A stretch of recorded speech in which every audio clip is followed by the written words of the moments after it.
Hello, what's going on, guys? I'm back. Hi. Hope everybody is having a good day today.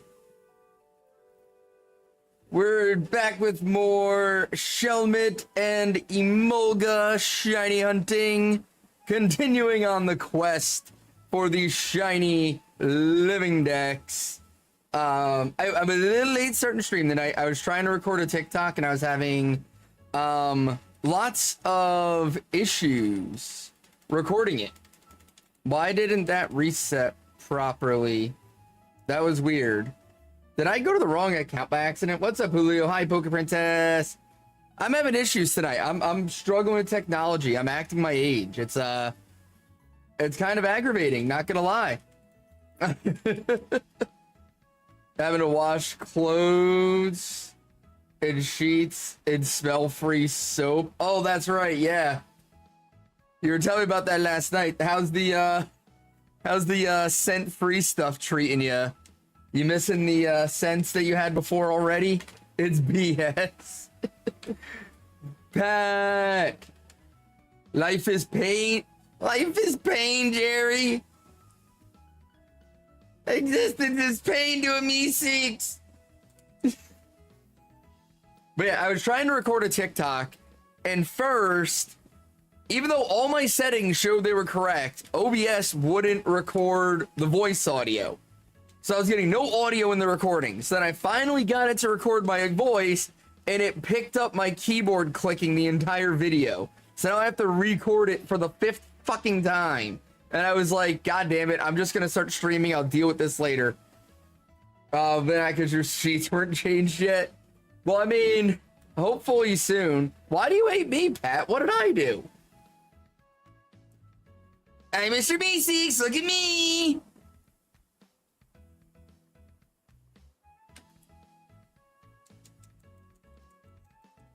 Just have ambient noise.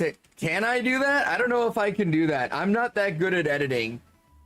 If there's anybody out there that can rip the audio and delete the, I did something? Talk to Chair, he might know. I'll have to see, because, like, it's a funny video, and I want to post it to TikTok. And maybe a YouTube short. Actually, probably not a YouTube short. I swear a lot in it. And YouTube doesn't like swearing, and I'm just going to get shadow banned if I do that. But if you've ever seen on TikTok, Scotty K Fitness, it was like a parody of his videos. Only instead of like how to make health conscious high protein food, it was how to make a VTuber.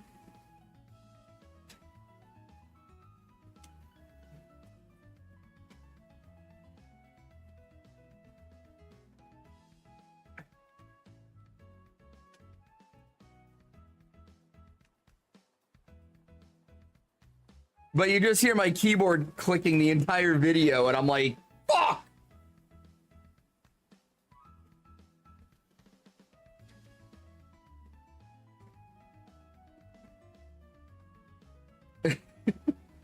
Like, I put effort into. I'm honestly scared to actually finalize and upload the video, because let me tell you, I put like actual fucking effort into this video. Like, I wrote a script and everything for it.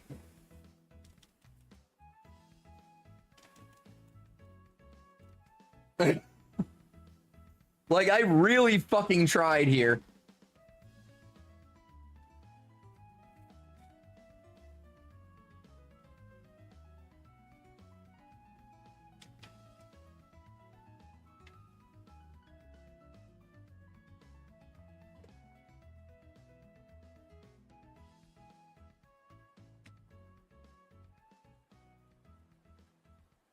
And it's gonna suck because I'm gonna post the video and it's gonna get like 10 views and I'm gonna hate my life. But that's content creation. That's kind of how it goes. But I'm thinking I'm gonna try doing that for a bit and just like take like popular video formats from other creators and just make it VTuber and like do like parody videos.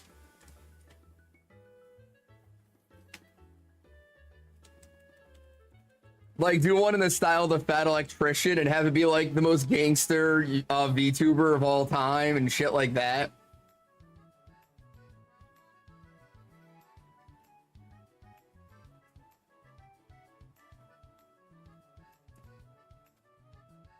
And then just to make a bunch of parody videos. And I'm gonna have a lot of free time on my hand to do this shit because your boy got granted temporary work from home permissions. I wasn't given a specific timeline. I have my new last time I heard Tapaleles and your buddy John stole your shiny the first damn DA.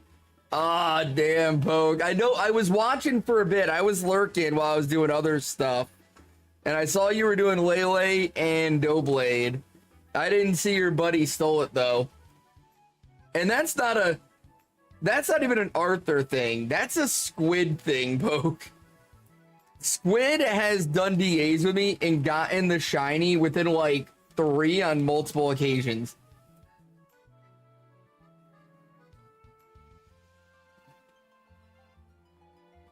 But yeah, I was talking to my boss today and I was telling him about just how things have been.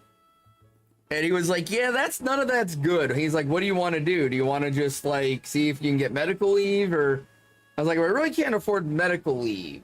So that's kind of last resort. But if I could like work from home on just like a temporary basis while I get some doctor's appointments scheduled and try to get my shit corrected, that would be great. And so he ran it up the chain of command and they approved me to work from home, at least on a short-term basis. Yeah, that'll help a lot. The only thing is next week we have the big kickoff for the project we're doing, and we have a whole bunch of people coming into town. So the rest of this week I can work from home. Next week I have to be in the office. I've got to figure out a way. And then after that I can go back to working from home.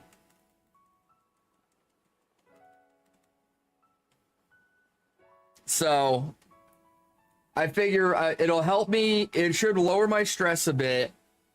It should help me get a little more sleep and start trying to get some doctor's appointments and whatnot settled. From there, try to get some Ambien and whatnot, get my sleep fixed, get back on a decent sleep schedule, and hopefully get myself in a position where I'm sleeping properly and I can go back into the office and not lose my job.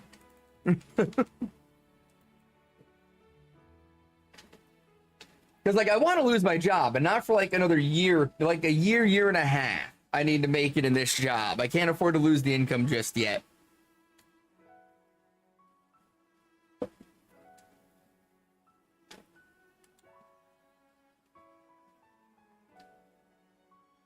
So.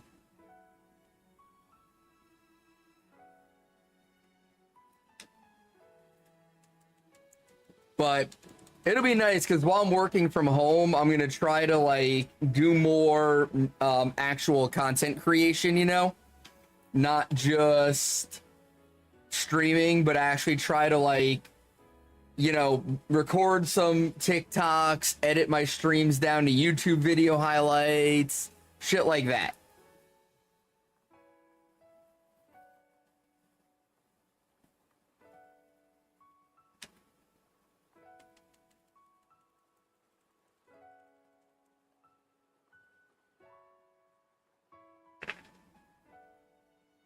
Yep, forgot to reset there. So we'll see how all that goes. I'm gonna try to do stuff though. I keep saying it, but I keep saying it for a reason. Like, I'm trying to speak it into existence kind of deal. I figure if I say it enough, eventually I'm gonna have to actually keep my word on it and follow through, you know? But like, I'm really trying to like do more and really start like being a content creator, you know what I mean? And not just stream, but like start trying to grow my brand, grow my audience, and really push myself to a point where I can stream full time. Because I really would like to be able to stream, you know, 8 hours a day instead of 3. I know that sounds weird. I know, like, the idea of streaming 8 hours a day is probably insane to a lot of you. But I would love to be able to do it. And so, yeah, I'm really trying to push to where that's a thing. Not yet, Poke. I haven't heard back yet.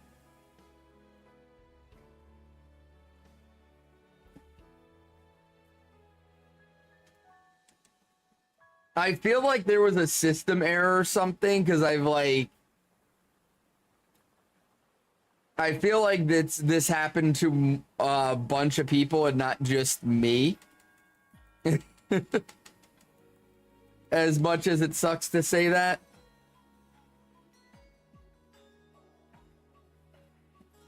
So I don't know. I might have gotten all excited for nothing, which would really suck. I've been wanting to get an affiliate program with G Fuel for a while.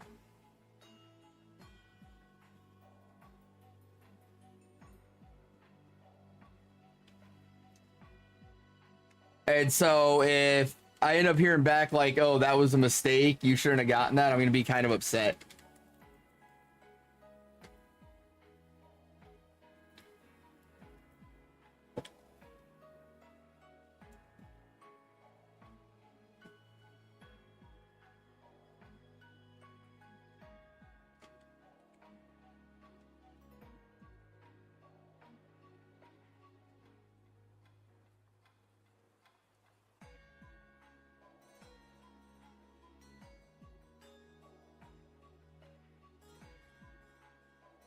We'll see what happens, though. Hopefully tomorrow, well, yeah, tomorrow I work from home, too. So tomorrow I'm going to try to reach out to them, like, to their social media team and be like, hey, fuck nuts. The fuck are you doing to me here? You got my hopes up.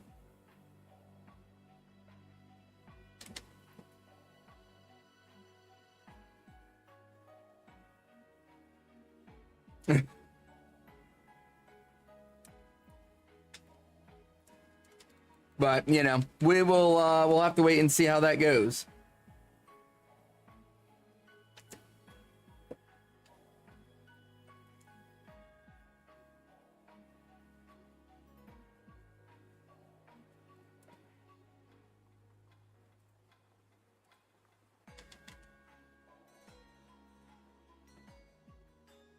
All right, so I hate to put this into the universe, but I've got a bad feeling about the Emolga hunt. I've had quite a few really fast hunts on this account in a row. Like this is the account that I just got 3 DA shinies and 4 DA attempts on. And I had a couple of quick hunts previously from that, so I'm kind of expecting Emolga to take a while. Like this is another one, is if it goes 2-3K, I'm not gonna be surprised kind of situations, you know? Hey, what's going on, hi guy? How you doing tonight?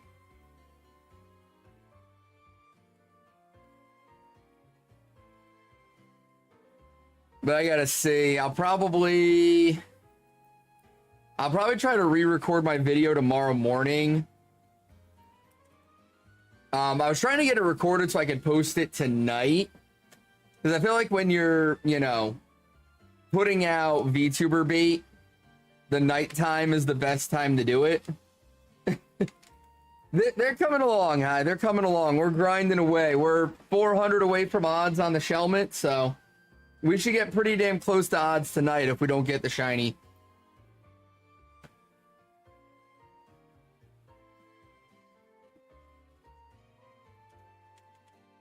But yeah, I figure I'll try to re-record the video in the morning, get it prepped and ready, and then post it like tomorrow evening. I feel like most VTuber watchers and enjoyers are going to be asleep in the morning, you know? Kind of a bad time to post VTuber content is like early in the morning.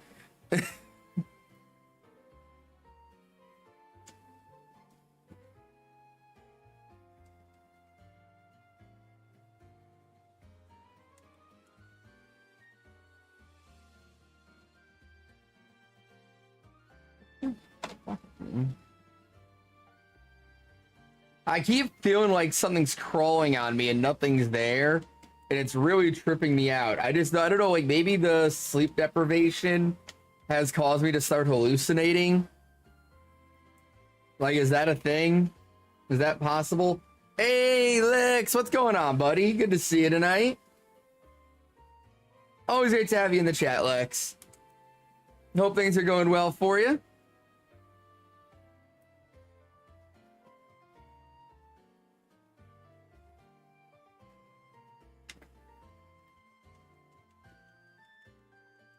Too much, which makes you too scared to sleep. Jeez. Settled in a new workplace? Nice. The invisible Florida spider. Fuck all those thoughts, Hi. Dear God. It's so wild, too, because I will, like, fuck with alligators and venomous snakes, no problem. But the smallest fucking spider comes near me, and I just want to set myself on fire.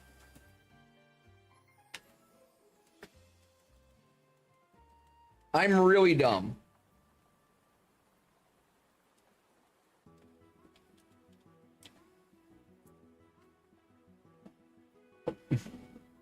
Lucy, there's something peering up from your bed that scared you? Oh, dear God. Yeah, that would freak me the fuck out.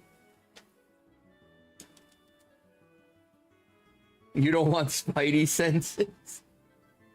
Not really.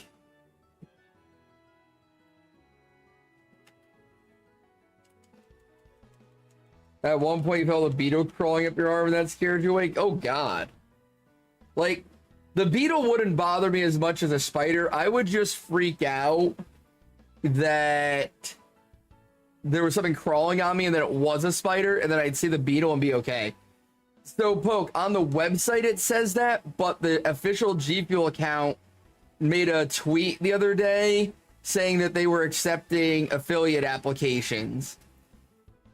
And so it's super weird. If you go through the website, it won't show it, but if you follow them on Twitter, you got a link. Actually, what's funny, Lex, is Spider-Man was like my favorite superhero growing up. Despite the fact that I'm arachnophobic. Would last if you went through what I did, having a nice head shower. Oh, God, Lex. Tell me it wasn't like a huntsman or some shit like that.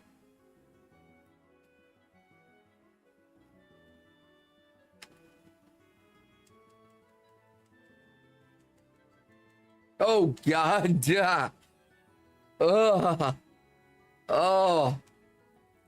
I would have died on the spot, Lex. My soul would have left my body. You had a redback foot? Aren't those, like, super fucking deadly? Right, Hi? Oh, God. Yeah, my soul would... I would have died just from the huntsman. I wouldn't even need to get bit by the redback. The huntsman alone would have killed me. I would have just died. I would have literally had a heart attack and died on the spot.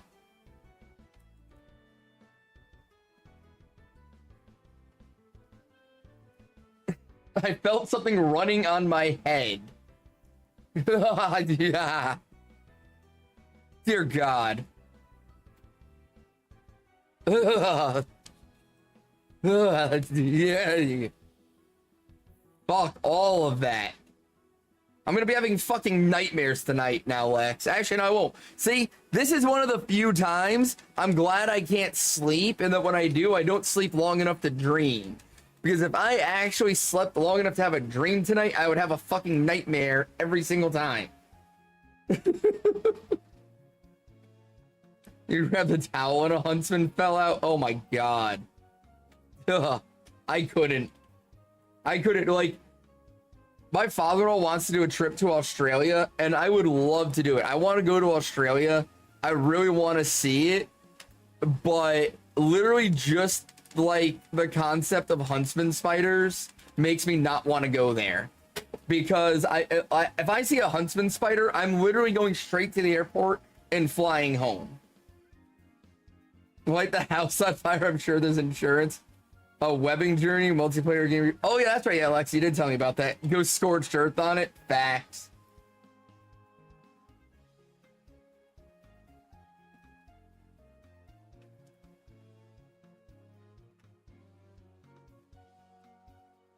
See, it's weird. Like, I want to go to Australia because I think it would be really cool to see. If you went to Queensland, I have no idea where we would go. All I know is my father-in-law wants to do a family trip to Australia. And he's been talking about it for like a year and a half now. We haven't planned anything, so I don't know anything. And I really want to do it because I think it would be a great trip. And I would love to go back to Australia on my own someday and do like an outback adventure and just go like herping out in the fucking wilderness and like see like bearded dragons and fucking monitor lizards and saltwater crocodiles in their natural environment and shit. I mean, that's a pretty normal one, Lex. Like, I would love to go full crocodile hunter out in like the backlands of Australia. I would love to do that. But the spiders, I don't know that I could. Oops. That was not the link I wanted to put in the chat. A bee stung you in the eye. Yeah, no, very much valid crash out there, Lex. I heard are more defensive in the sense of killing other bugs and are essentially harmless. I mean, hi, that's what I've heard too. The huntsmen are basically harmless to humans and like pretty docile to us. And they're actually pretty good to have around for like pest control. So Lex, my high school yearbook, my senior year, and when they did like, where will they be in 10 years? You know, other people were like doctor, CEO, inventor. I was voted the next crocodile hunter, was what I had under my yearbook picture.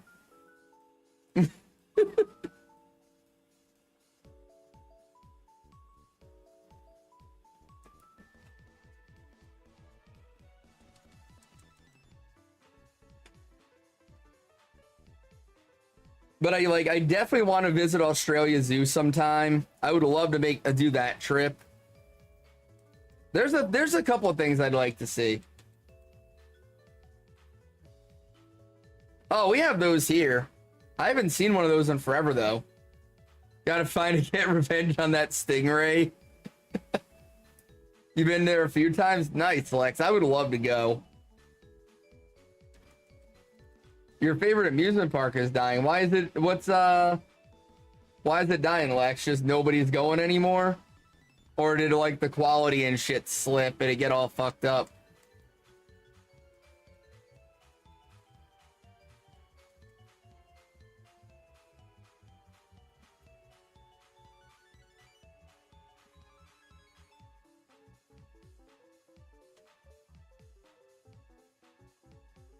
Ah, there was an incident.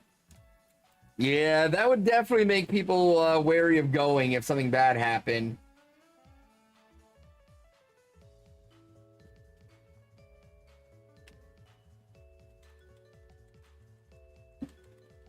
That's unfortunate.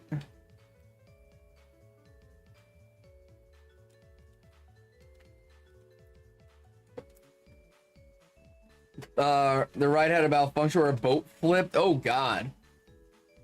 Yeah, that would be bad. That would definitely turn people off from it. So here, Busch Gardens had an incident like 10 years ago. It wasn't nearly that bad, but it was pretty bad. They had a new ride open and they like something happened with it. They got rid of 3 of their main thrill rides. Damn. But no, they opened. So Busch Gardens had this new roller coaster open up called, I want to say Shikra or Falcon's Fury. Which one was it? Fuck, I forget the name of the ride, but like, it's like, you go up really high and then it's almost like a vertical drop, like 90-degree drop from like really high up. And then you just come up at the bottom. And when they first opened it, the first people that went on it, the ride went up and just went straight over the top. And apparently just having it go like up and over like that. Thank you for the head pat, Squiddy. Hi. With like in the testing, it did all right. But I guess with like the added weight of passengers, it picked up way more speed than they thought it would on the downhill. And so when it got to the bottom and it came back up, everybody on the ride got whiplashed really bad. And a bunch of people had like neck injuries and shit from the whiplash, and they had to shut the ride down after like the first ride, and reprogram it to where it goes up, and as it starts to crest over, it stops and waits for a second and then goes down, so just to like reduce the speed a little bit. But they ended up having like a big class action lawsuit from all like the initial riders. They had to pay out a bunch of money for like medical bills and shit.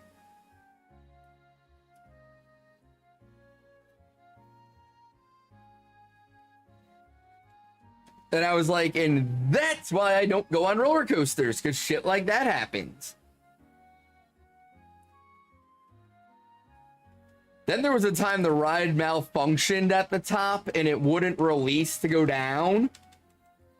And like there's a staircase for situations like that. But again, the top of this ride is fucking high up. And I have a fear of heights. And they had to get everybody off the ride onto this like fucking tiny ass staircase and walk them down. Ah, nice, Poke. Hell yeah.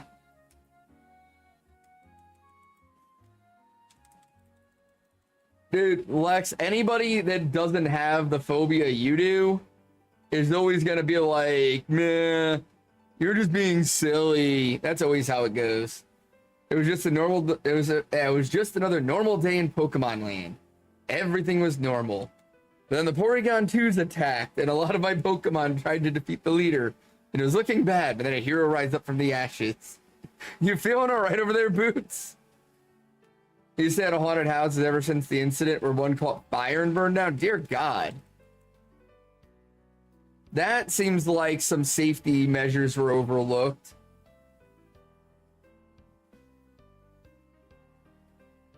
Been through the past 3 hours, been insane. You're trying to once again log into Microsoft account on Minecraft, and it once again isn't letting me. Trying to refix on it and nothing. Giving up, so if anyone wants any of my shit in my house on the server, you can have it. Aw, squiddies. No. We want our squid back.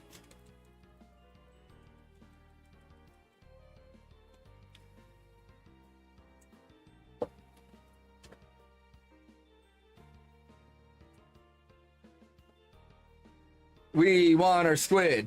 We want our squid. We want our squid.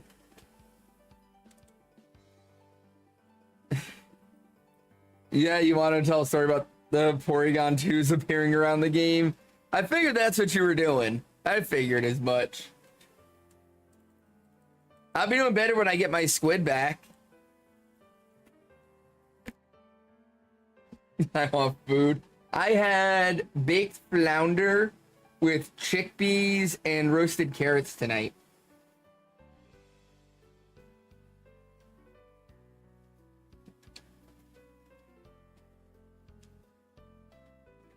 Arby's, we have the meat. Also a great slogan for a male strip club. You have some cod, we need to defrost it. Yum. The Pokemon that beat the Porygon 2 is a shiny Reunculus. I would have thought it would have been a fighting type though, Boots, because fighting versus normal, you know?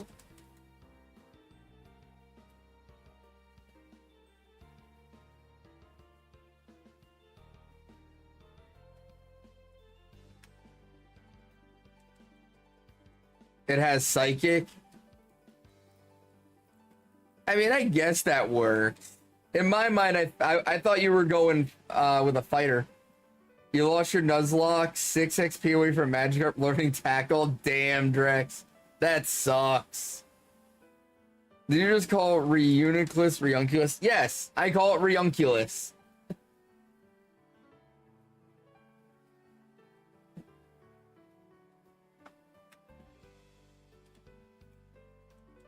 Now, why are you getting pre-rolls? You should not be getting pre-rolls. I'm gonna have to yell at Twitch.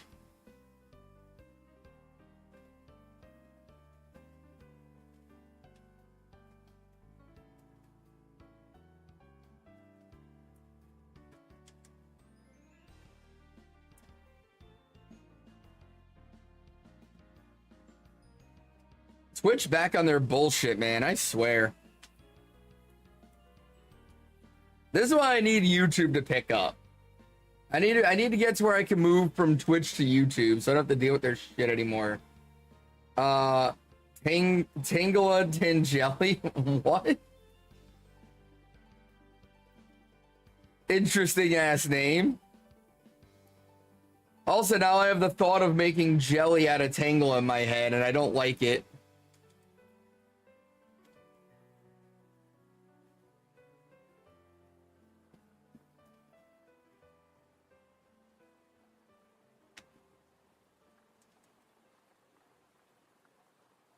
Just squash that bitch and you have jelly. I think you need to do a little more than squash it.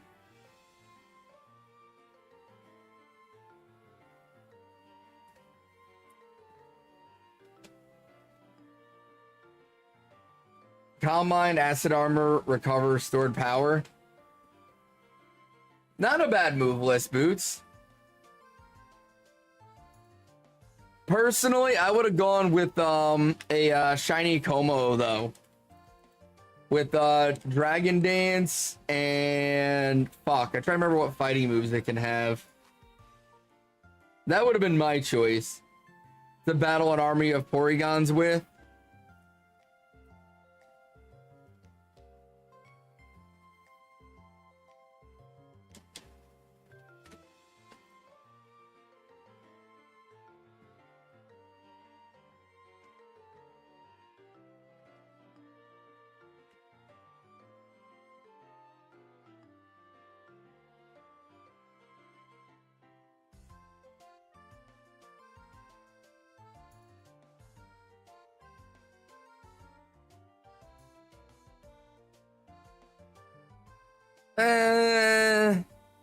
I'd be more worried about it having Ice Beam.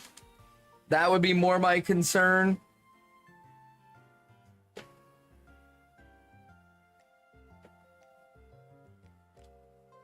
But I would still do it. Fuck it, Weeball. Tapulele!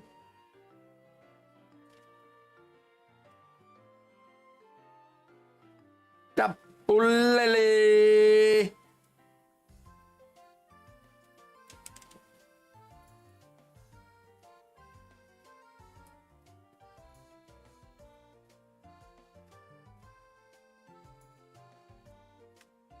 Trying to think of a non-fighting type that would be good for fighting type moves.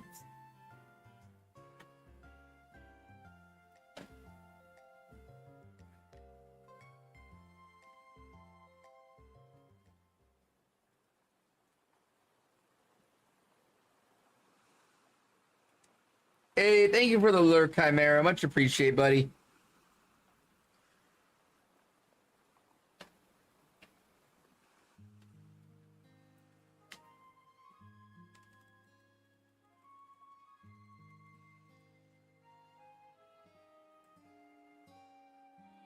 Bum bum bum bum bum bum bum bum bum bum bum bum bum bum bum bum bum bum.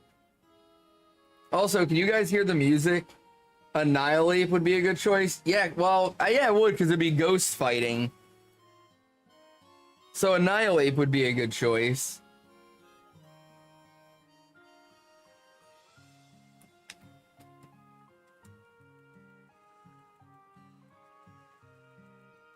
Thank you, Squids. Thank you, Poke.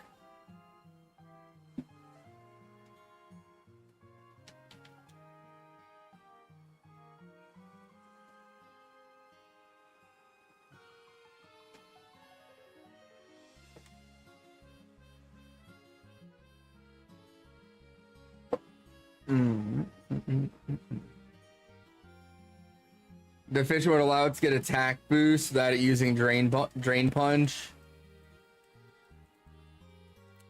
See, you put way more thought into shit than I do, Boots. My whole thought process was, oh, Porygon's in normal. I want to use a shiny dragon with fighting moves to beat it. That was my only thought. Like, I didn't think anywhere further along than that.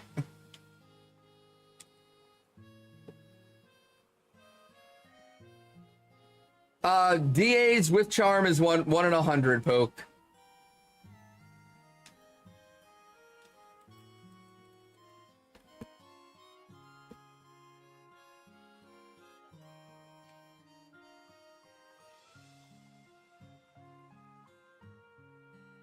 Bum bum bum bum bum bum bum bum bum bum bum. Hey, thank you for the head pats, Caro. Not sure if I ever do that, so let's ask. Yeah, it's 1 in 100 with charm, 1 in 300 without.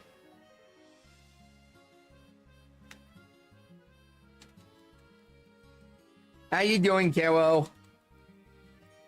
I hope you're having a good night.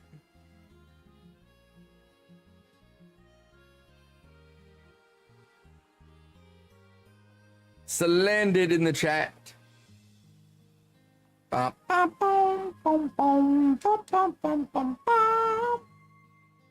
Your feet are a little sore, but not too bad. Spend a lot of time on your feet lately, Caro? You gonna do some more Doughblade later at a 800 currently? Hey, look at that, Poke. You have less than 5,000. You have less than 7,000 to go now.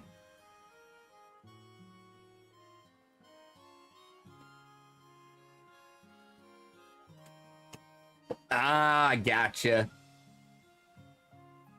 That's gonna be me the next 2 weeks. I'm gonna be on my feet a lot more than usual.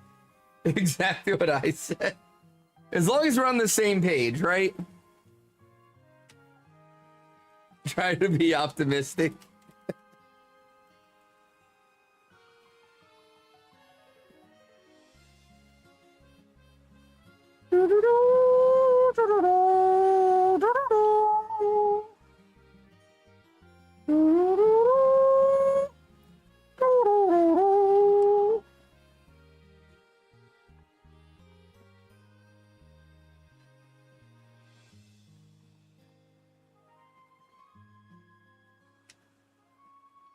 Yo, mama's so fat. Gotta use a poker flute to wake the bitch up. Oh, nice poke. Very much so, Boots. Very much so.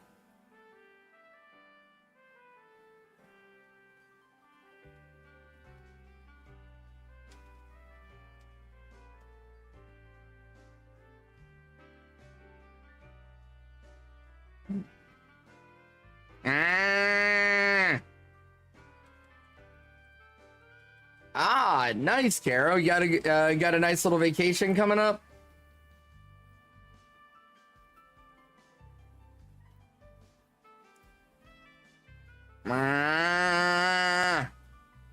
Now, I saw a bird.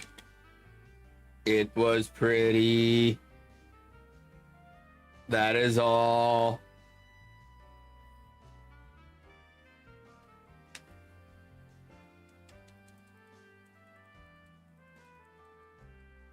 Now, there's an albino Namekian. Kill it like the others. Going on a road trip to Virginia to visit family for weddings. Your dad's saying since the president doing too good. Ah, gotcha, Kara. Well, hopefully it's a good trip.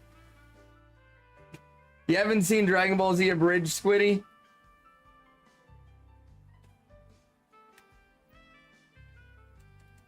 Oh, it's so good.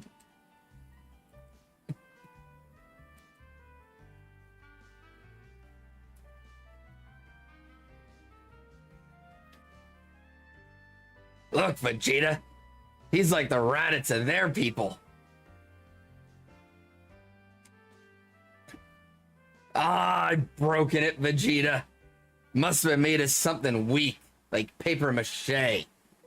Or Raditz. Ah, damn, I get you, Squids. Why would you do that, Hermit? Excited to see Family Plus get out of the house to do some good. Yeah, getting away from the house for a little bit is always a good thing, Kara. Although it's funny because it's like you're away from the house for 2 days and you're like, okay, this is cool and all, but fuck, do I want to be home? And then you get home and you're like, fuck, I don't want to be home anymore.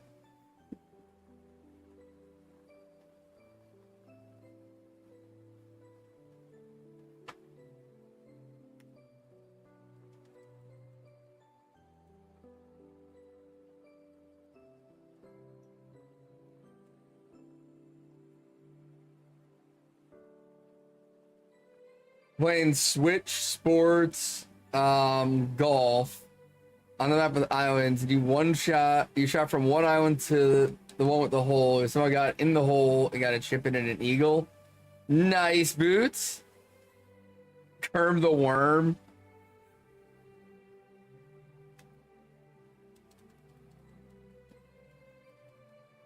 Dude, it is hot as fuck here, Kermit. Dear God. Like, let's see. Hold on. It is 9 p.m. Oh, apparently it cooled down now. But it's going to get hotter between now and midnight. How is it going to get hotter between now and midnight? What the fuck is wrong with Florida? You hardly see your cousin, so it's always to see, especially your dad's side. Hasn't talked to any of us in 10 years. God damn. That sounds like me. I have an uncle that I haven't talked to in like over 20 years. And he doesn't talk to anybody in the family. He just was like, nope, fuck this family, and dipped. Like, he messaged me one day out of the blue and was like, hey, I found some old pictures of your dad. Do you want them? And I'm like, yeah, that would be great. He goes, cool, what's your address? I gave it to him, and then he never responded to another message after that. And it was the only time he had reached out to me, like, in like a decade. Weird guy. You have a third cousin. You've been hanging out since she's busy with baby another child on the way. Yeah, adulting will do that to you. I don't even know that it's a warm front, Poke. It's just Florida being Florida. Yeah, Poke, like, so it's my dad's brother, and like, he won't even talk to my grandfather, his own dad. Like, my grandfather has to get updates on the family from his wife. Like, my aunt will talk to him, and like, she'll send him pictures of the family and kids and stuff, but my uncle won't communicate with him at all.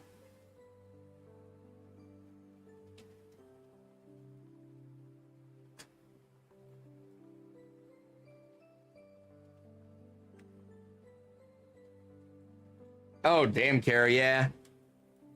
Like, I don't talk to my family, but it's not even like intentional in a lot of ways. Like, when I moved to Florida, I just lost touch with a lot of people. Like, it's not even like an intentional thing. Well, I mean, but Poke, he's like that with everybody. He literally just cut off communication to everybody in the family. Everybody in the family. He wouldn't talk to my dad. He won't talk to me. He wouldn't talk to his dad. Like, literally nobody else in the family ever hears from him. Like, him asking me if I wanted the pictures was like the only time he's communicated with anybody in the family in like 20 years. Ah, damn, Kara, that sucks. You gotta take care of yourself, you know? You gotta watch out for things. Your own health is super important, because if you don't look out for your own health, ain't nobody else doing it. You haven't spent your dad's side, dad included, in 5+ years for multiple reasons. Too, they don't want to trauma dump in chat. Yeah, I get you, Squids. I get you.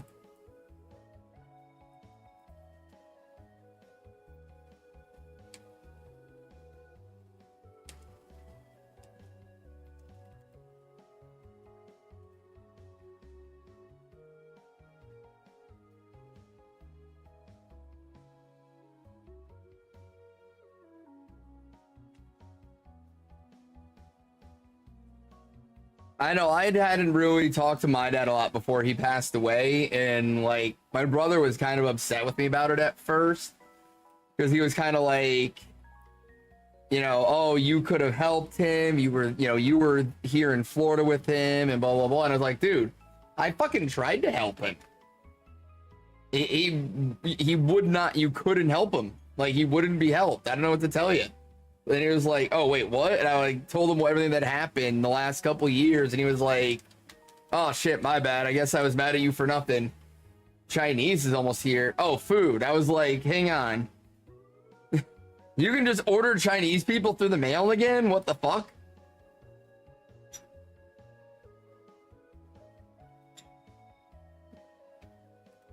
But at least you have some family close to you, Caro. That's a helpful thing. Pretty much the only family I have anymore is Book's family. My in-laws are like all I've got anymore. I figured you should have a gaming buddy. Peter, the Chinese is here. That's all the way Lois says Peter. Peter!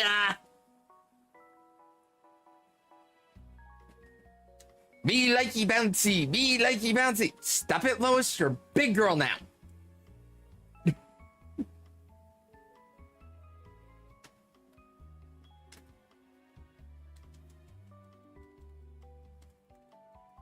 Oh, Peter.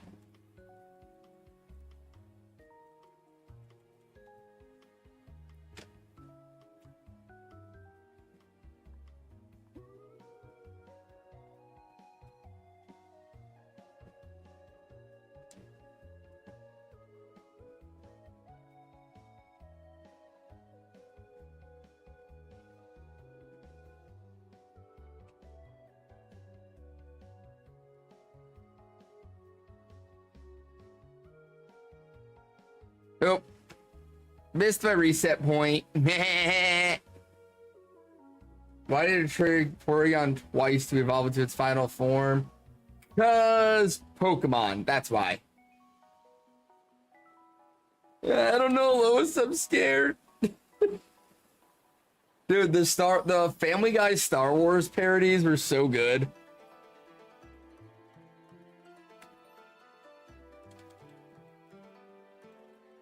I'm sorry, that's never happened to me before.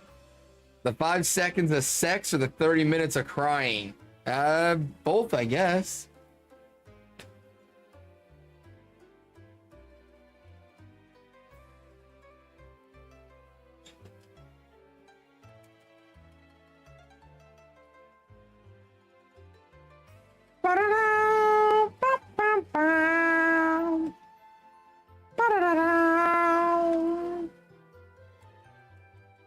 Hello, mother. You know, life is like a box of chocolates. You never know what you're going to get. I suppose in your case, life is more like a box of active grenades. Now, control my mind control device to be, or be destroyed. Aw, you just want your little toy back. Well, here you go. Ah, yes. Well, victory is mine. Boom. Ah, damn you all. You've only ever seen meme clips of Family Guy where Peter opens a can and a hand pops out and starts beating the shit out of him. I haven't seen that one.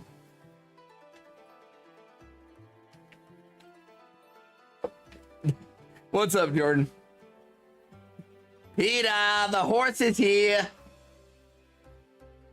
Graceland on Hulu. Proud damn good. Oh wait, I've heard of that one. Isn't that the show? Fuck. What's her name is in that, right? The really hot, smexy cheerleader chick. Isn't she in that? Although I don't think she plays the cheerleader in that show. But she plays the cheerleader in like everything else she's ever done.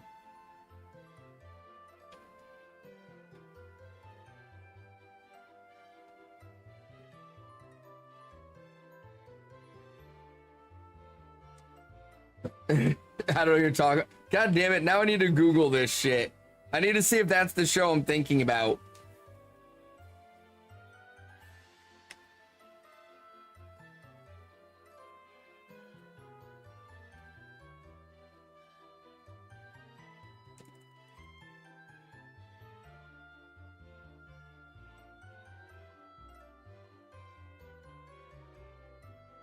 Oh no, that's not the show I was thinking of, damn it. What was the show I was thinking about? She was in a similar show. God, she's still hot at 35.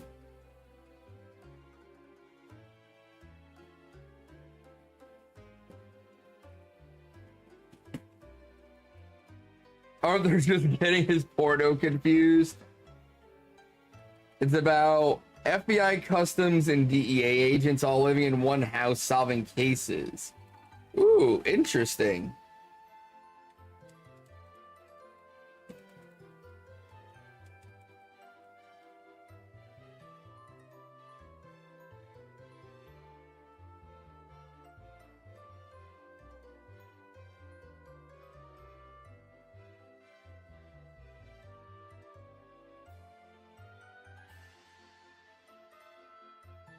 Stupid IMDb. Known for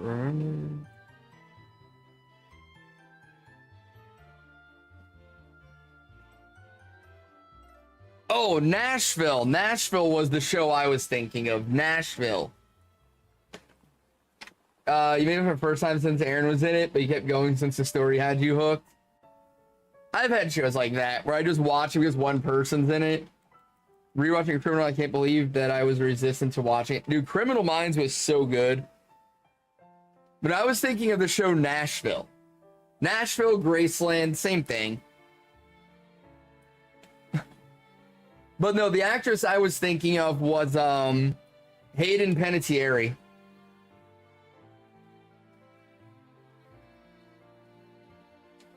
She was in that was the chick from Heroes. Save the cheerleader, save the world.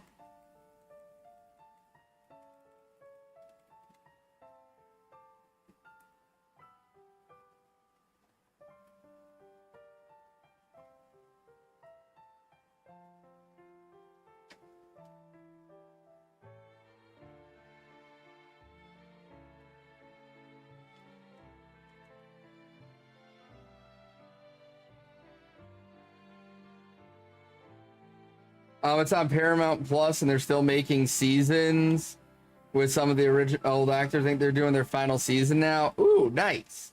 I started rewatching it like back when I was still fully work from home, and then when I had to go back into the office, I stopped watching it.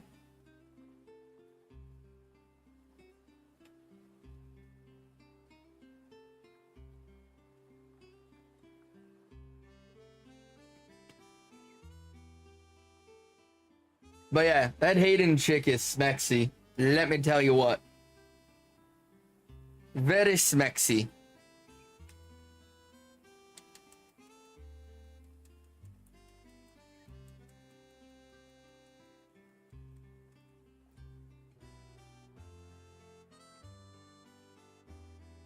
Yep, and she was in 2 of the Scream movies, and she was in I Love You, Beth Cooper. She was the main chick in the Until Dawn video games. She did the voice acting for that. What else did she do? She did a bunch of stuff. She's been in she's had quite a good career. She showed side boob and I Love You, Beth Cooper, and let me tell you, younger me when that came out, I fucking lost my shit in that scene. You know, like everybody for the Minecraft movie, when the chicken jockey appeared and everybody lost their fucking minds? That was me when she showed side boob and I Love You, Beth Cooper.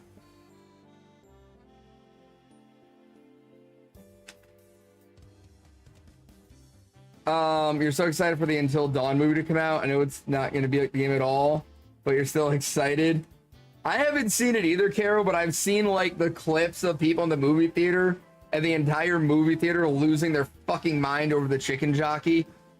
Dude, Jordan, she still is hot. God damn. She is 100% a MILF now. Like, if they ever redo the American Pie movies, they need to cast her as Stifler's mom. You feel so bad. That's why I haven't joined this. Caro, I do as well, okay? I die like every 5 fucking minutes in Minecraft. Just join the server. You'll be okay. Piece of people threw popcorn and destroyed the theater because of a meme. Yeah, exactly, Squids. Exactly. Now, I wouldn't say I destroyed the theater, but the way they completely lost their shit over the chicken jockey.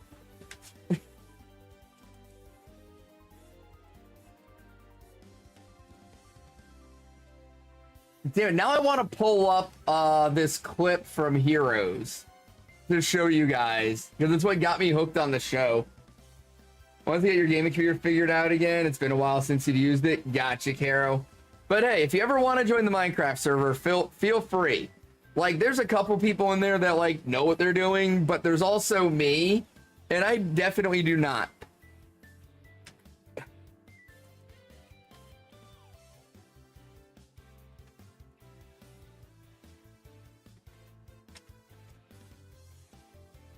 Yeah, like, a friend of mine recommended that I watch Heroes when it first came out, and I was like, I don't know.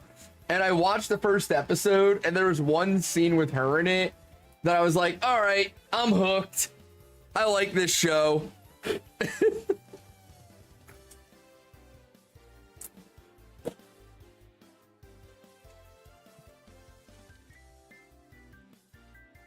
Gotta find those diamonds, that's all I know. I see all these new items, and I'm like, what?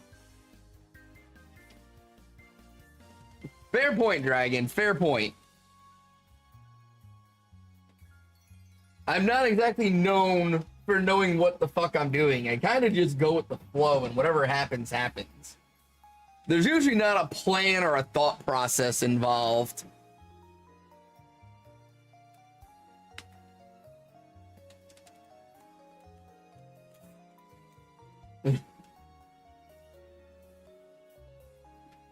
God damn it. This is gonna bother me. I gotta show you guys this clip because it's just gonna be on my mind until I watch it.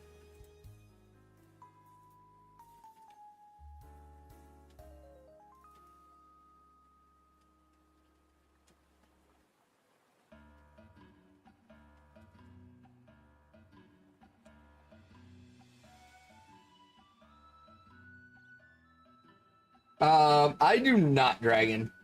Now you're probably rewatching Les Mis. We don't know if you're in the mood to ball.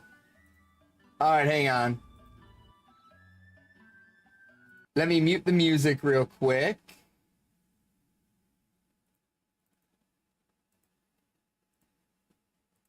Okay.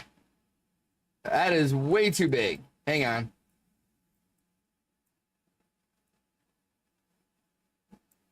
Alright, so this was the scene that got me hooked on the show Heroes. Alright, this shit is wild. Y'all are gonna love this. Jane Doe, 16 years of age, pulled out of Red River Creek at approximately 4 a.m. this morning. She was naked and she was dragged, likely in an attempt to hide the body. Secondary injuries are post-mortem.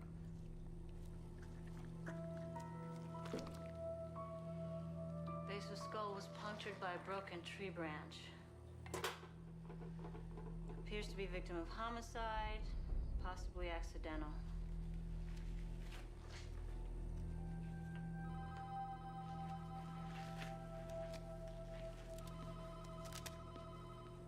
Y'all aren't ready for this shit.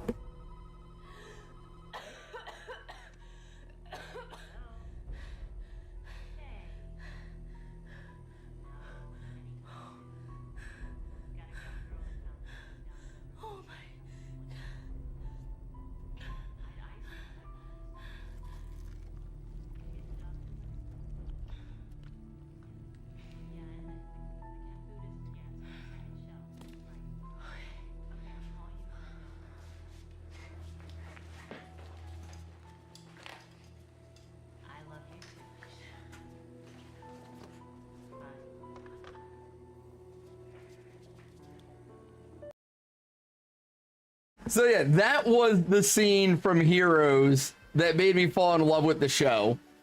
Save the cheerleader, save the world.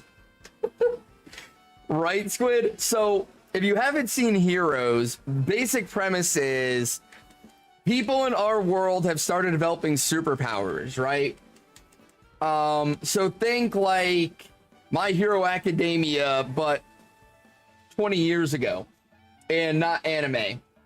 And so that chick is Hayden Panettiere, and her character Claire is a cheerleader and discovers that she basically doesn't feel pain and can regenerate from anything. And what she doesn't know is that if she gets her brain pierced in a certain way, as long as the object piercing her brain stays in place, it prevents her from regenerating. And so she gets assaulted by her boyfriend at a football game, and she's like trying to fight him off, and he pushes her, and she falls back on this branch, and it goes back through her ear and pierces her brain. So the boyfriend thinks he's killed her, so he fucking like hides the body and runs away. They find her, and she's basically just naked in the woods. So she's a Jane Doe. Nobody knows who she is. They do the autopsy on her, and during the autopsy, as you saw, the coroner pulls the branch out of her head. And when she does that, it reactivates her regeneration ability. And so she just wakes up on the autopsy table, flayed open, and is just like, ah, shit, and literally just pulls herself together, lets herself heal, and runs out of the fucking morgue. The people had superpowers now for hundreds of, not thousands of years. Also, you can suffer pain until Siler cut that part of her brain. I mean, I'm giving a basic synopsis. I'm sorry, Caro. Are you going to eat it? Your brain? That's disgusting.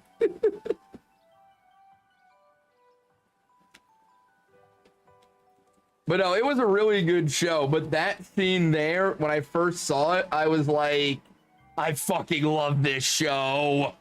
It was so good. Like, and the cast was really good in it. Like all the different people they had.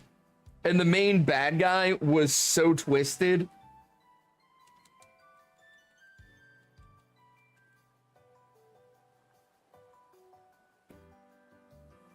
It was a really good show. It kind of lost the plot in the later years. Like, the first couple of seasons were really good, and then it kind of slipped and went in some weird directions for a bit.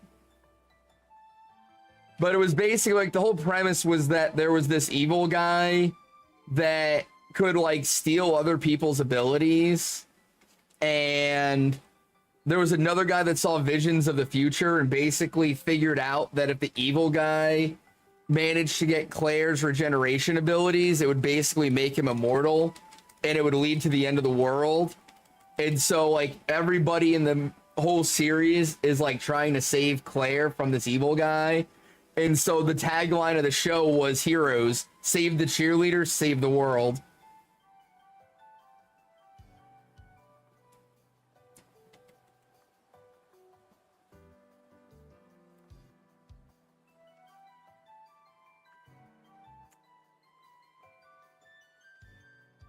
And like there was this other Asian guy that could like transfer himself through space and time. So he could like teleport to like other places and even like time travel. But he didn't know how his ability worked in the beginning. So he always ended up in really weird fucking places that he didn't mean to go. Jordan, you should. It's really good. I think it's on some streaming service. I saw it recently. It was on one. I would definitely recommend watching the first few seasons of it. Yes, that's right. And George Takei played the Asian guy's father. And then even the Asian guy that did that role, he was in a bunch of stuff. After Heroes. I'm trying to remember what he was in. Damn it, now I gotta look up the cast of that show.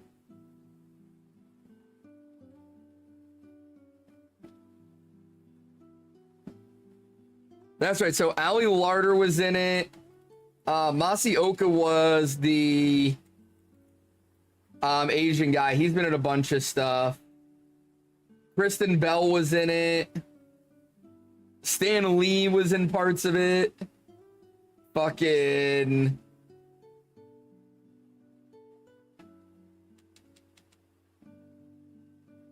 Let's see.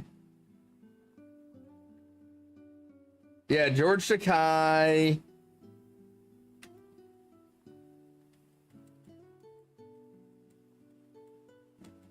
Fuck, there were other people. There's people I've seen in other stuff, but it was like their first big role. You'll just think of watching Phineas and Ferb. Yeah, no, that's fair, Caro.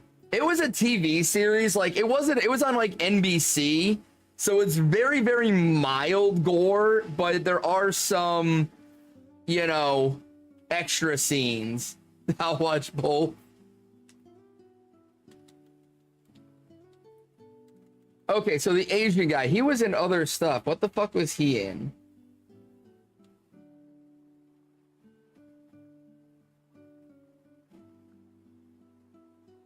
He was in Get Smart, Hawaii Five-0. He was in the live-action Death Note.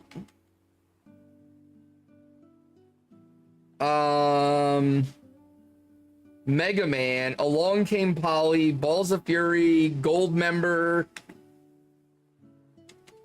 Friends with Benefits, Legally Blonde 2, Reno 911, Scrubs.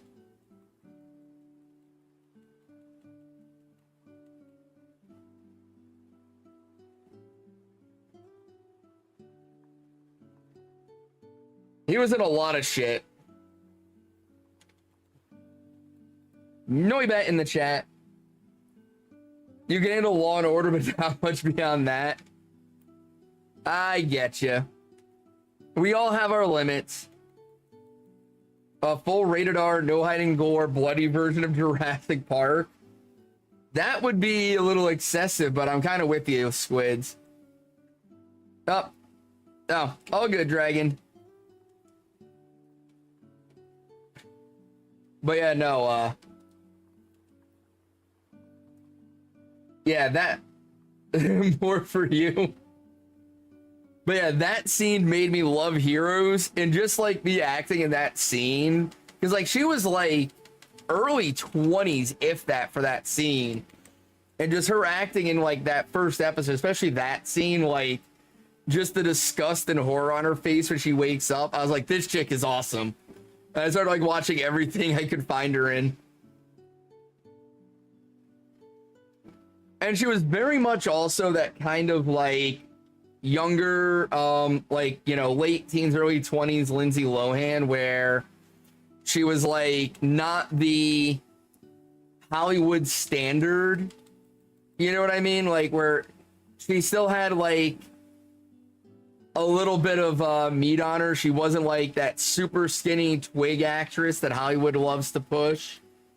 You know, she had like that little bit of like kind of like the baby face still and things like that. And I don't know, I vote like everybody always talks about like guys having these like unrealistic beauty standards and all this other shit when it comes to women, but like every guy I've ever known has always preferred like that girl next door beautiful to supermodel beautiful. I think that has more to do with like reasonably obtainable beauty versus like fantasy beauty kind of deal.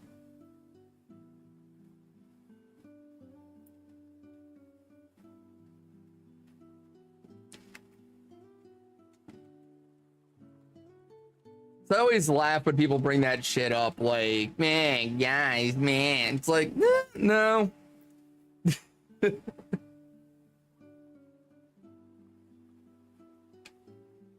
See, and that's the important part, Caro. I always say, nobody needs to accept you for who you are except for you. You need to learn to love yourself. You need to accept you for you. And once you learn to just accept yourself and just love who you are, other people's opinions and shit don't bother you anymore. The only people who get annoyed with like, you know, like those unrealistic beauty standards and being, you know, misgendered and shit like that are people who don't accept themselves. Poke. Chocolate chip banana bread? Nice, Kermit. You fear you get annoying, but also learn to just let that fear disappear. I mean, it is what it is. Like, I know who I am. I know I'm not great in social situations. I know I tend to say things the wrong way, and people tend to take things I say in a different way than I really mean them, and that I annoy the fuck out of people and everything else. And it's just like, look, this is who I am. I try my best to like rein it in and not be that guy, but I can't always do it. And if that bothers the fuck out of you and you can't be around me because of it, then oh well. Like, I don't really give a fuck. Like, you don't have to like me. I don't really care. See, I'm the opposite, Carol. Outside of stream, I don't fucking talk. You are just a happy sunshine asshole, and I love it. That is a great description, Bo. But no, it's just like, I just try to enjoy my life to the fullest extent I'm able to. And it's just, I'm happier when I'm me. And so I just do what I gotta do. I say what's on my mind. I do what I want to do. And if you don't like it, fuck off. Like, I literally, like, when I was doing the job as a gas station manager and I had to interview people, like, the corporation I worked for had like this interview book I had to follow and like ask these certain questions and put it all into a form and shit.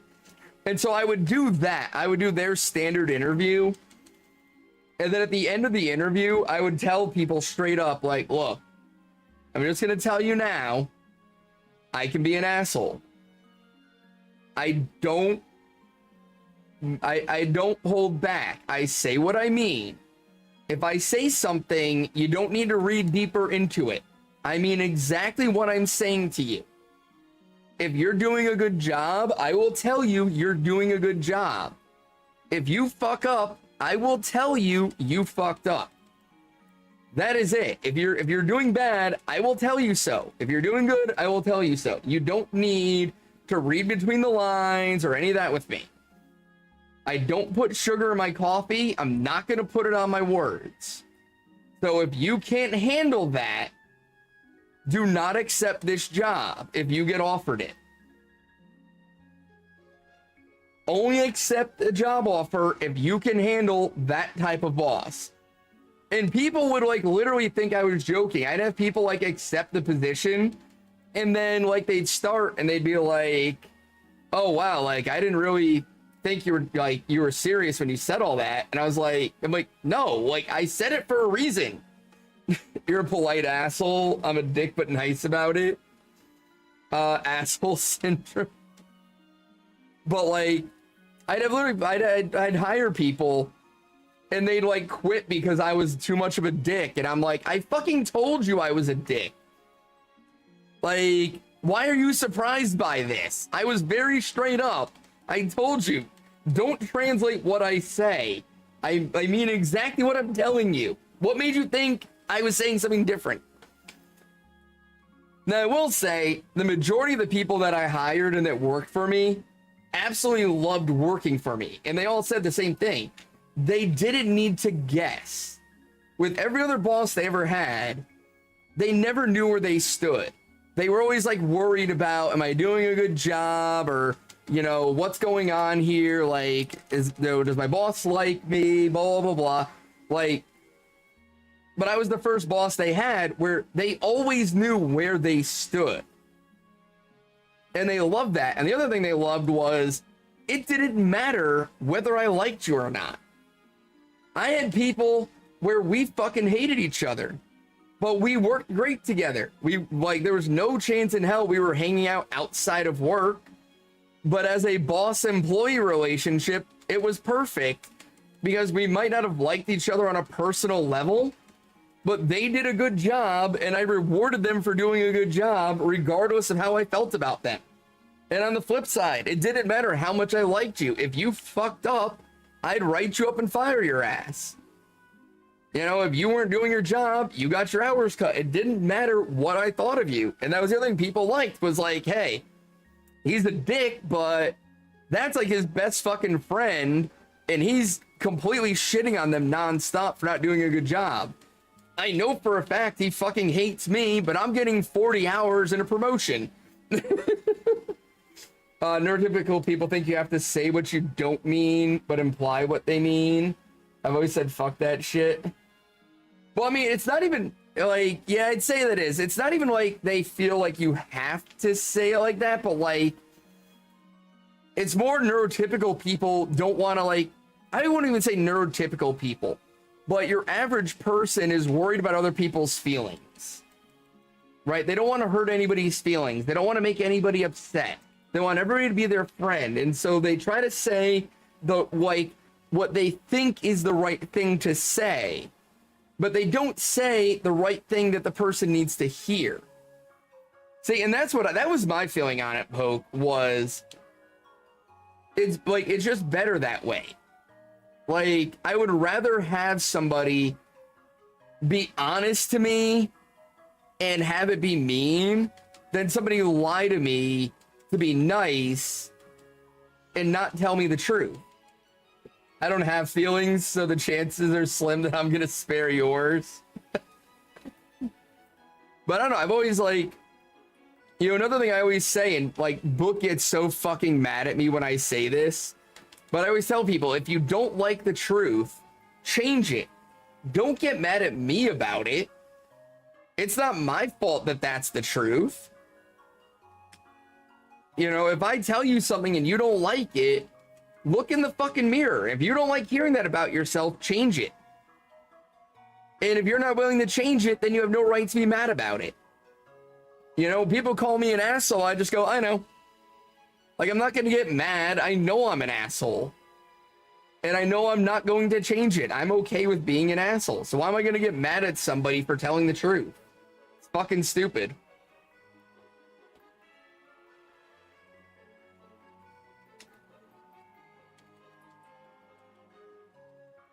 Not much, Yeti. Just doing my standard TED Talks. Because it's an asshole thing to say, Poke. I'm saying neurodivergent people will just say what they think or just be blunt about it. Neurotypical people use double speak, where they say one thing but imply another. Well, right, no, I get what you're saying, Drag, but I'm saying, in like, typically that comes from a place of trying to be nice. It's not that neurodivergent people are trying to be mean. It's just they don't think of it that way. They don't have that thought process of, oh, I can't tell the truth here because it's going to hurt somebody's feelings. It's impolite. They don't have that thought.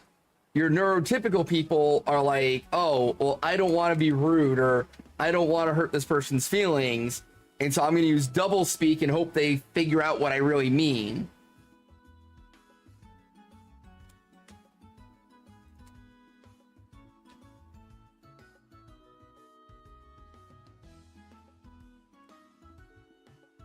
So, but Yeti, did you get around to watching the video or no?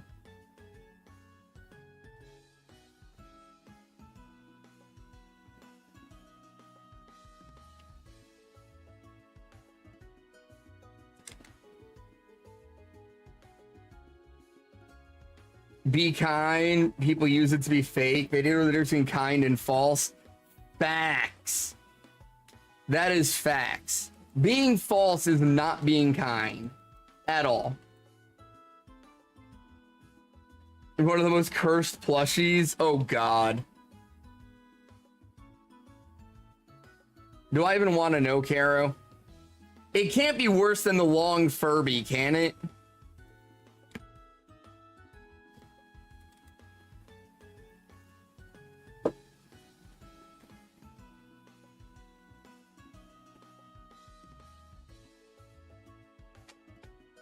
If you manage to find something more cursed than the long Furby, I'm scared. Oh, just put it in general in the Discord, Caro.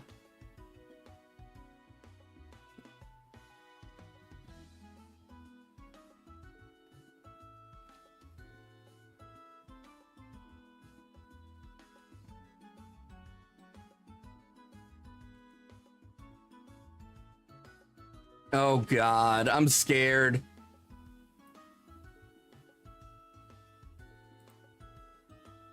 What in the actual fuck is that? Shark horse? Really? A shark horse?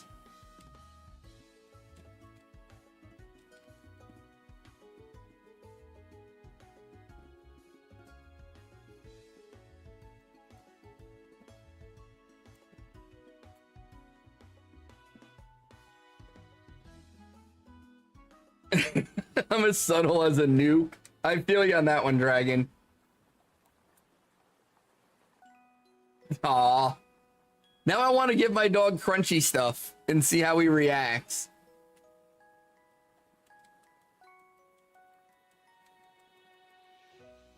Ugh, Granados in the chat. The name of the plushie is named Hork. Re-record it and put a noise gate so you don't... See, that's the funny part, Yeti. I had a noise gate on. I don't know why the fucking clicking got through.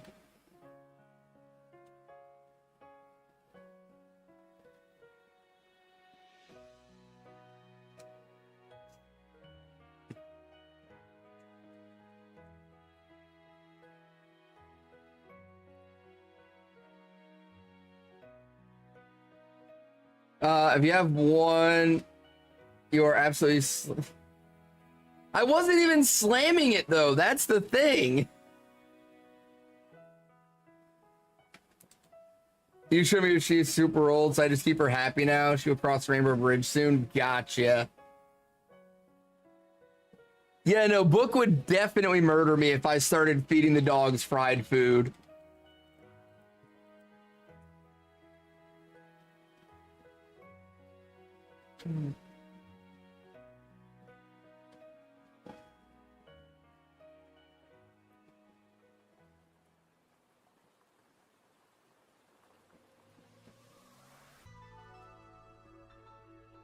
It's so funny because Book is like super strict about the dog's diets. Like she like measures out how much food they should get and calories they should get based on their like breed and size and what their like ideal weight should be, and like researches the food and only buys certain food for them and will only buy certain treats for them and all this other shit. But when it comes to herself, Book eats like a raccoon trapped in a dumpster.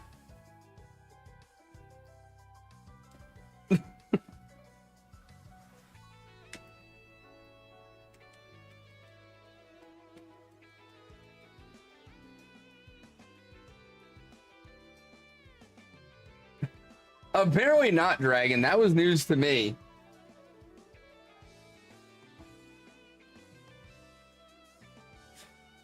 Oh, Boke, she is insane about it.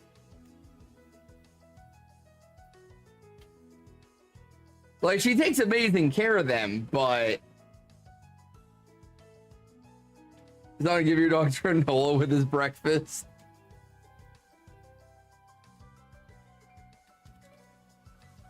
I just fill my dog's bowl and say eat.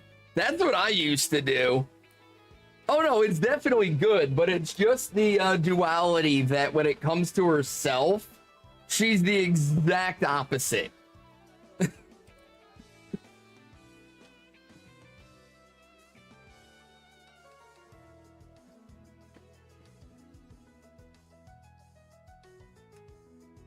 I eat like a Snorlax. Whenever you open a bag of shredded cheese, he thinks it's cheese and he jumps on shredded carrots. He thinks it's cheese and jumps on you. Nope. She is not Poke. She's just a dog mom.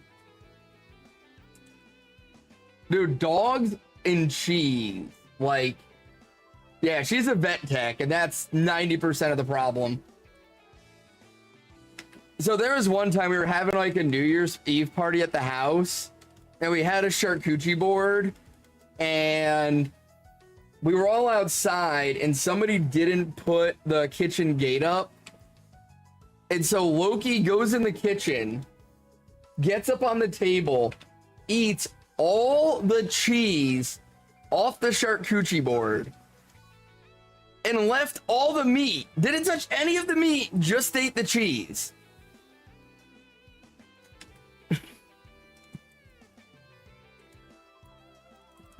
Hold on, Yeti. I said this. That's what I said.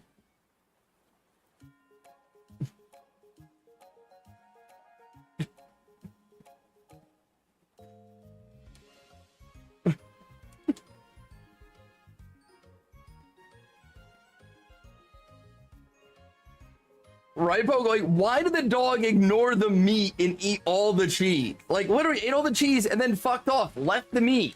It wasn't like we caught him in the process. And the cheese was like on the outside. So he literally had to go over the meat to get to the cheese. The meat was closer to him.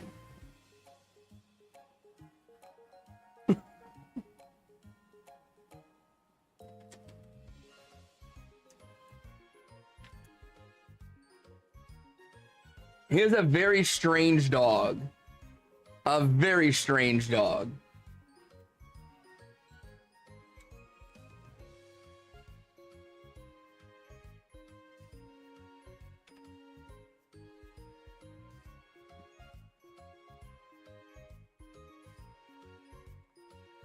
Love him to death, but goddamn is he odd.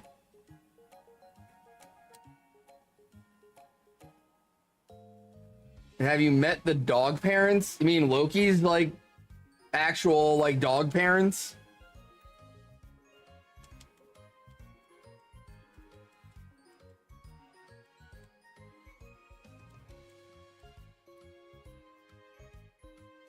Oh. That's what I'm trying to figure out what you meant. But yeah, I guess being raised in a house with two absolute idiots like me and Book, it makes sense that he ended up being a little strange. You know, Poke, I feel like that's fairly normal.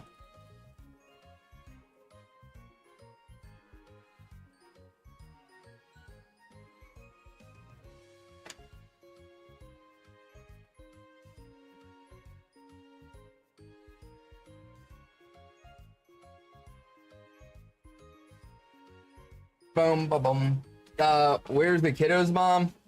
The kiddo's mom is in the general area.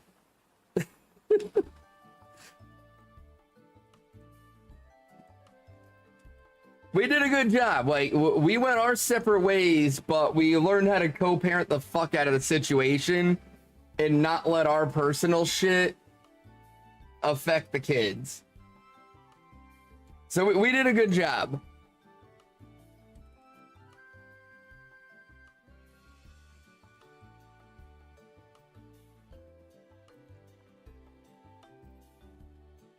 Like a bunch of shit happened, and us being together was not a good idea anymore. And we accepted that, and as soon as we did, it made everything a lot better.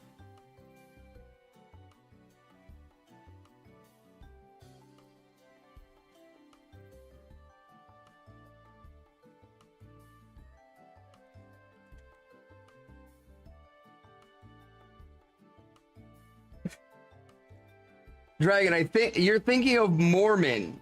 Mormons is what you're thinking of.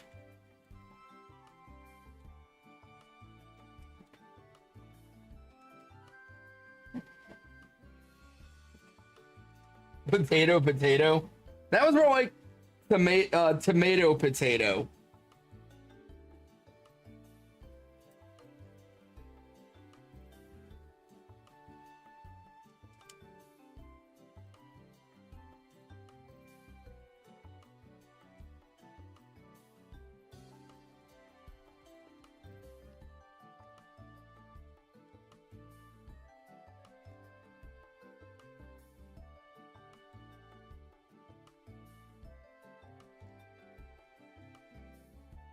Bum bum bum bum bum bum bum bum bum bum bum bum bum bum bum bum bum.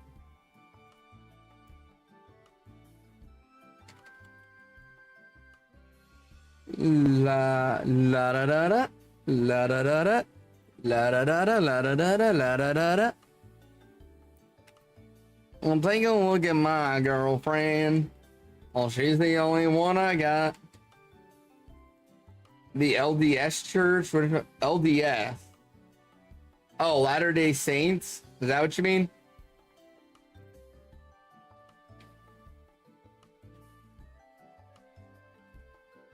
Gotcha.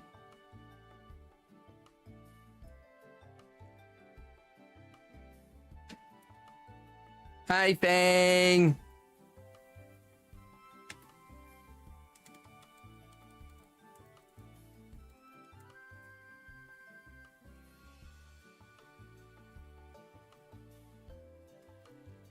Like, trying to think of how I want to word this.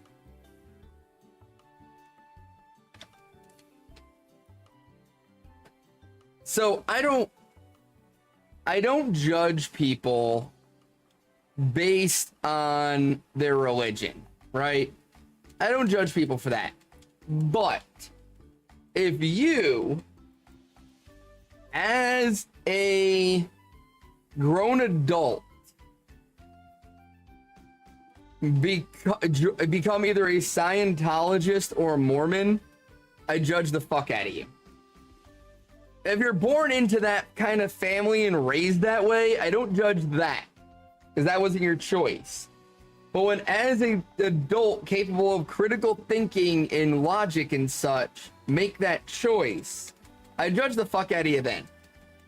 I think all religions are fucking weird, but Mormons are really fucking weird. Dude, that whole religion is fucking weird.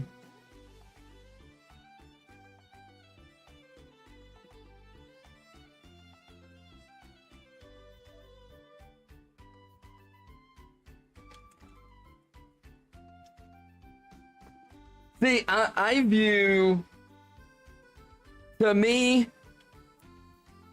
religion is like a penis. It's perfectly fine to have one. Just don't go flailing it about in public and forcing it on other people. When you start doing that, then I have a fucking problem.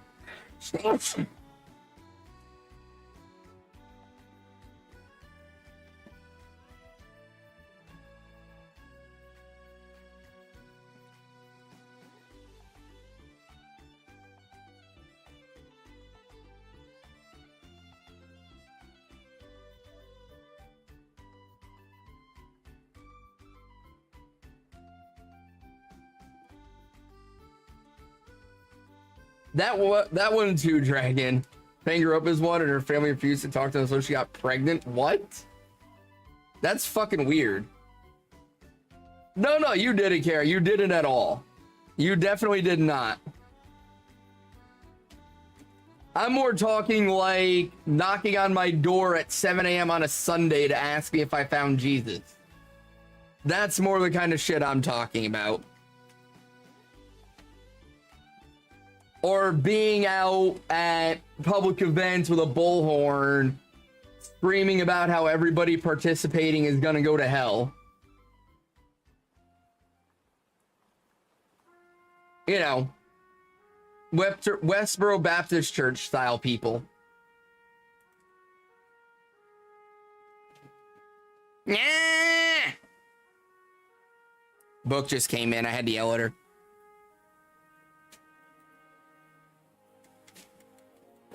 They just tried talking to her for a few months after she was in, but it was more, has the brainwashing kicked back in yet?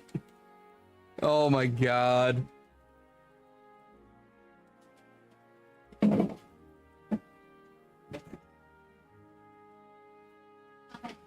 No.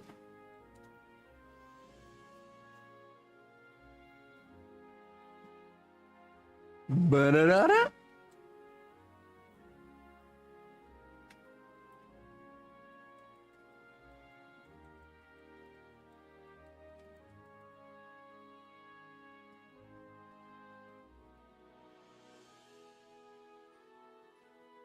Why no shiny? Oh, so I downloaded this new game that was on Game Pass because it was free, and I was like, this might be a fun way to kill time when I'm bored. But it's like police simulator where you're just like a patrol officer and you just ride around and like work accident scenes and like pull people over and shit. I was thinking it might be like a fun drunk stream. Just like drunk cop tries to protect his town kind of deal.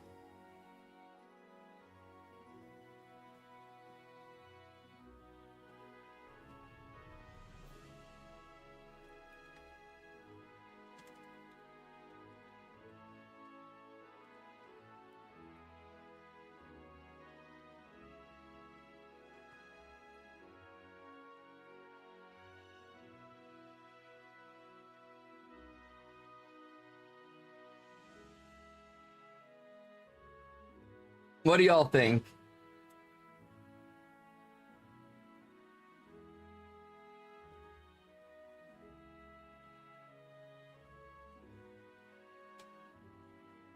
Pumpkin in the chat.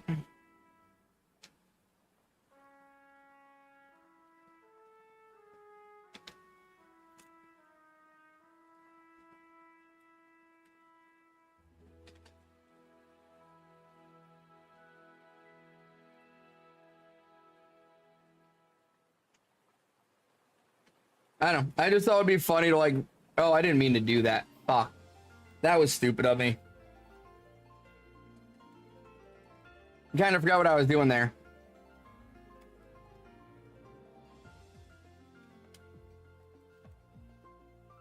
Like, even sober, driving the cop car, the controls are a little wonky. And it's a little hard to control at times. And I would just think it'd be funny to be, like, drunk trying to drive around town and not crash into things.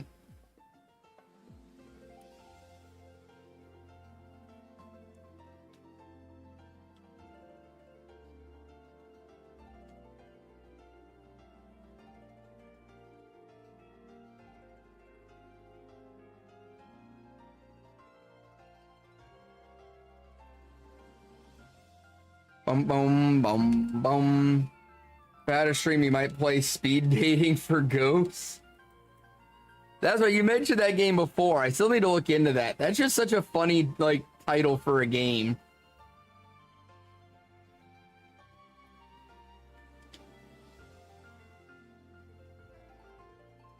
No, you're good. I forgot about it.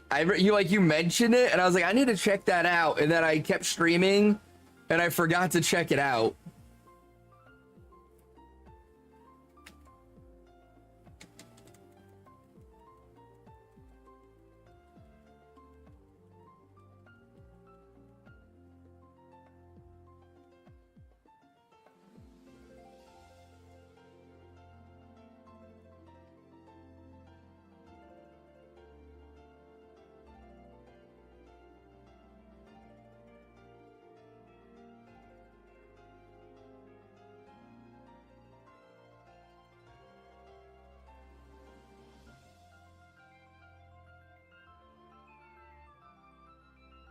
Oh, Mom. I had to get back to even numbers. So I had to go back around and get that extra one. It always throws me off when I have to reset on an odd number. Because I know there's 4, so when it's an odd number, I'm like, fuck, did I miss one? It just throws me off. I don't like it.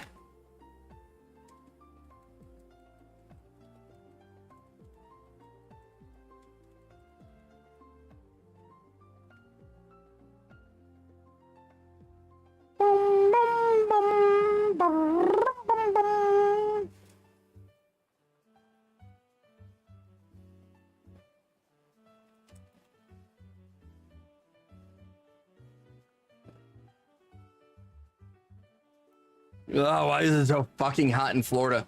I'm literally gonna die this summer. If it's already this hot and it's only early June, come late July, early August, I'm gonna die. Namco High, isn't that like the gaming company Namco?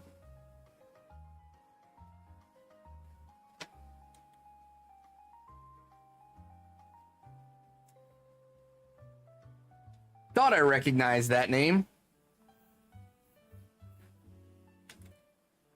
It's 1100 on the Shelmet. Thank you for the hydrate.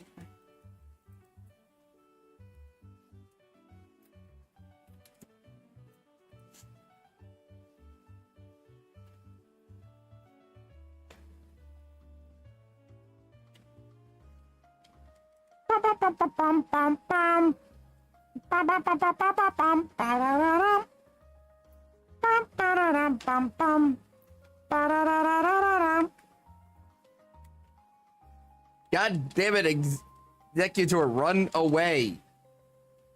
Flee, you bastard. Flee.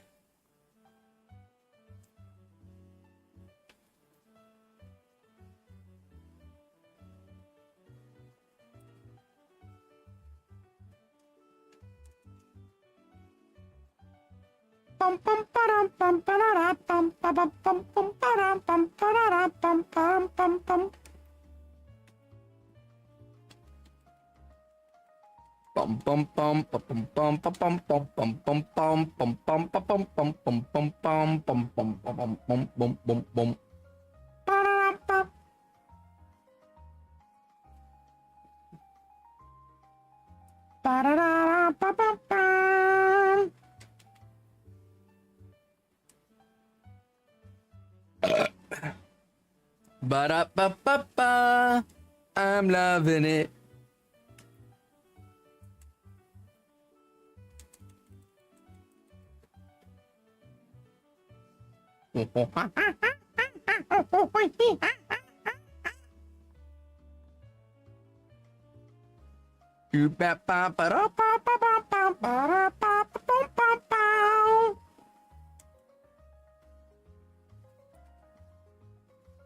Maybe your goddamn electric fucking sugar glider, whatever the fuck you're supposed to be. Get down here and fight me like a man. I say that, but then I just run away from you, so that probably wasn't the right thing to say there. I guess that doesn't really work.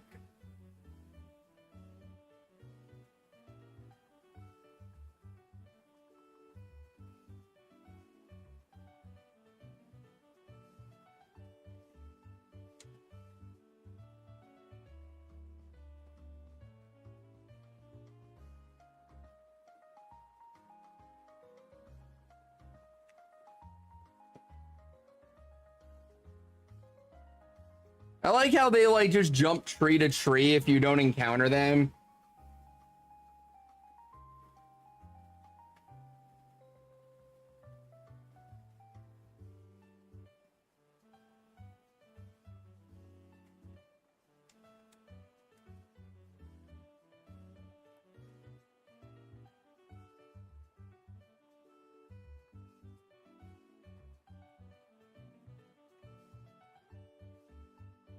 What are we now? 260 away from odds on Shelmet. 260. Well, 259 now, but still. You get the point. We're getting closer and closer. Closer and closer. Dude, if I pull another Doughblade and I get the Emolga before I get Shelmet. Because realistically, the Shelmet should shine long before Emolga does. When you look at the hunts I had coming into it. All good, Caro. Thank you for stopping by, though. I hope you guys have a good rest of your night.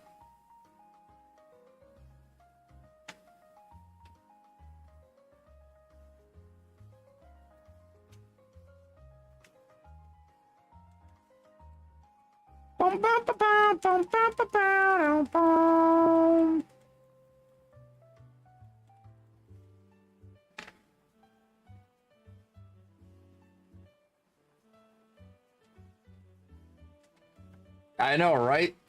Night's flying by.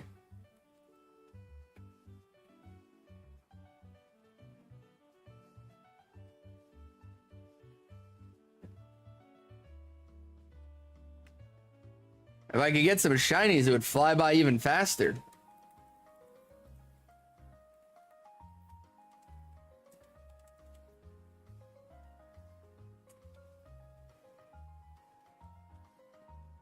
Meh.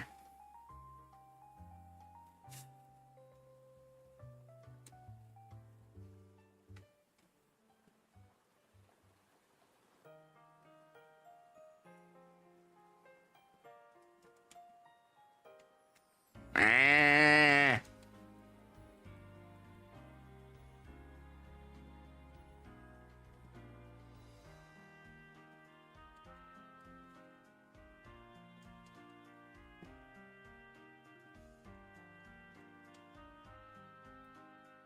Come here, you stupid squirrel.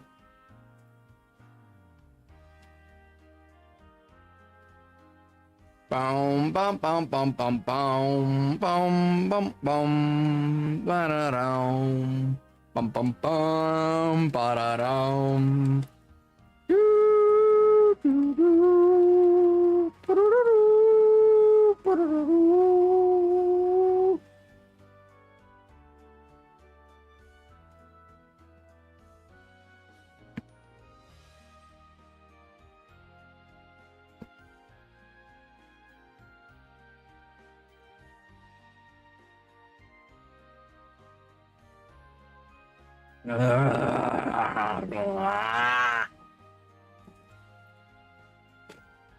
God damn it, Bobby.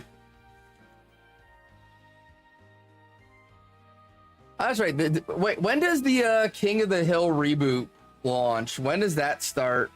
Or did it already start?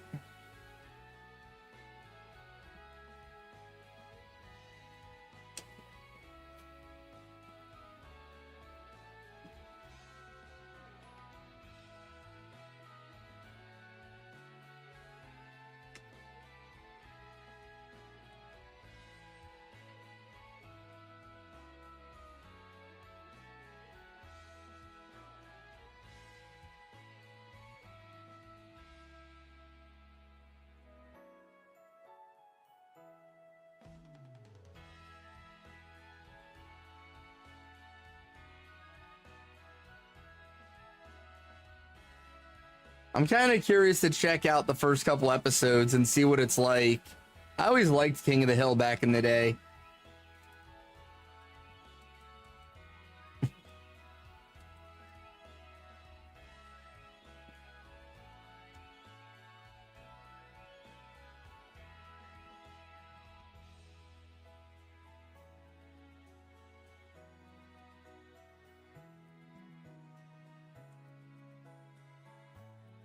Oh, that was the last one. I keep forgetting to reset on that one. I'm so used to just running away, I forget that I need to reset on that one. Come on, Arthur, stop being stupid. You're better than this.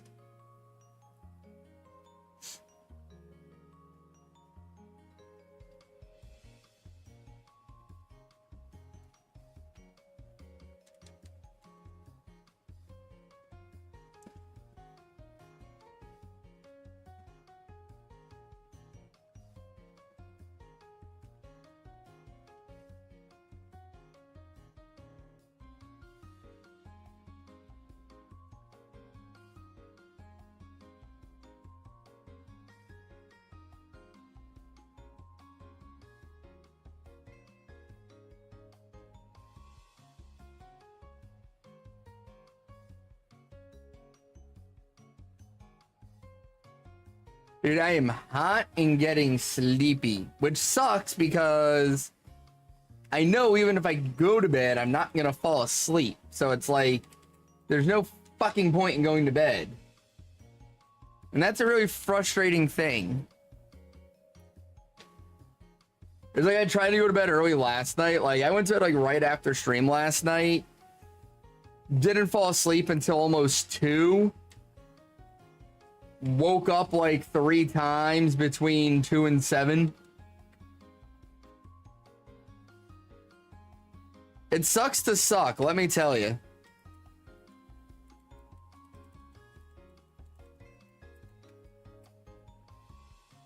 Ah, AC on the head. Yes. I mean, it's working, but it only does so much. Like, it's enough that when it's blowing right on me, it'll cool me down. But it doesn't really cool down the room at all. And so it's still like hot. So it's like it's hot, but I have like a cold breeze blowing on me kind of situation.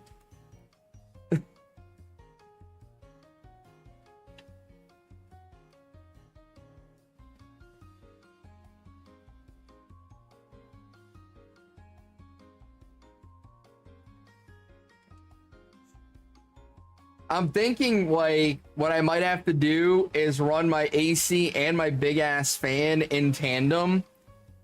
like set up the fan behind the AC so that it like forces all the cold air kind of deal, like or like blow the AC into the fan.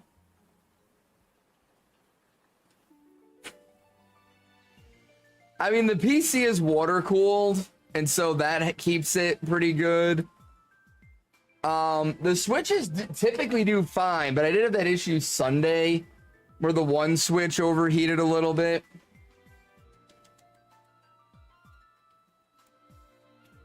So like, it's still like, I guess let me rephrase. It does cool the room down, but not enough to make it comfortable. If that makes it make more sense. Like, it does cool the room down a little bit, but I would like it to be able to cool it down more.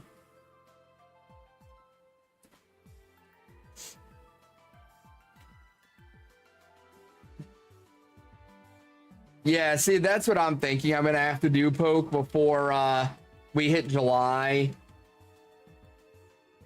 Is have the AC blow into the fan and then the fan go from there and push that cold air everywhere. That's probably going to be the move.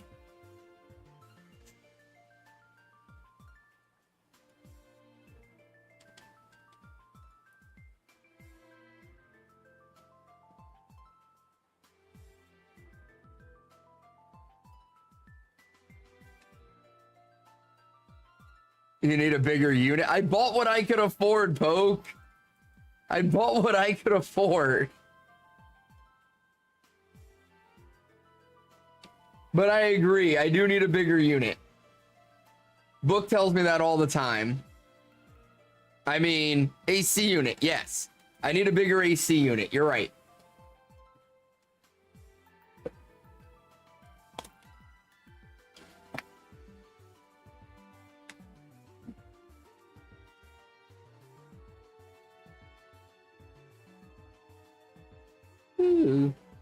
Two things can be true. I mean, it is definitely possible for more than one thing to be true. There are many truths in this world. I would say pretty confidently more than two things can be true. Yeah, if only life worked that way, Poke.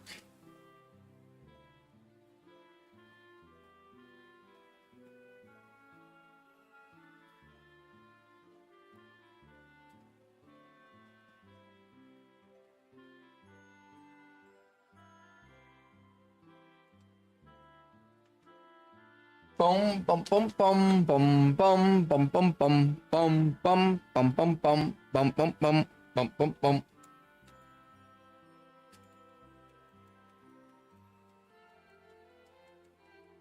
Bum bum bum bum bum bum bum bum now.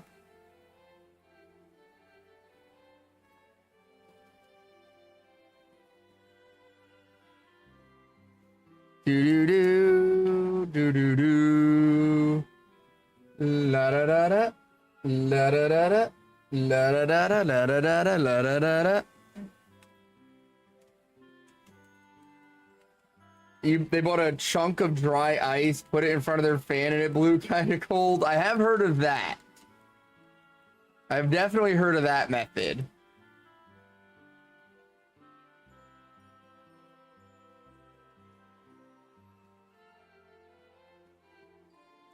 So it's like what I was doing for a while was I was leaving the door from the house to the garage open so that the AC from the house would leak into the garage. And then I had the AC in the garage blowing, and that was doing a really good job of getting the temperature overall in the garage from like low 90s to low 80s. But it's gotten so hot lately that if I leave that house door open, the house just jumps up to 80.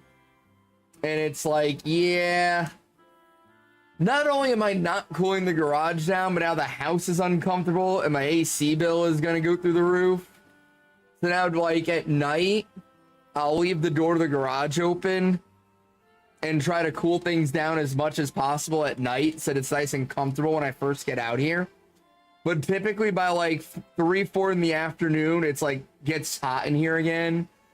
And then it takes until like 10, 11 o'clock to start cooling off again. It's my fault for having my office in the garage and it not being a finished insulated garage. But it's the best I've got right now. Until I move, this is the streaming room. So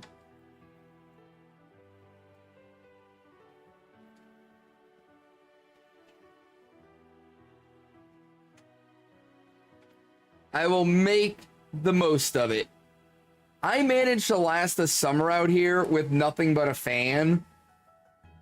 And if I could do that, I'll be good this summer with an AC unit.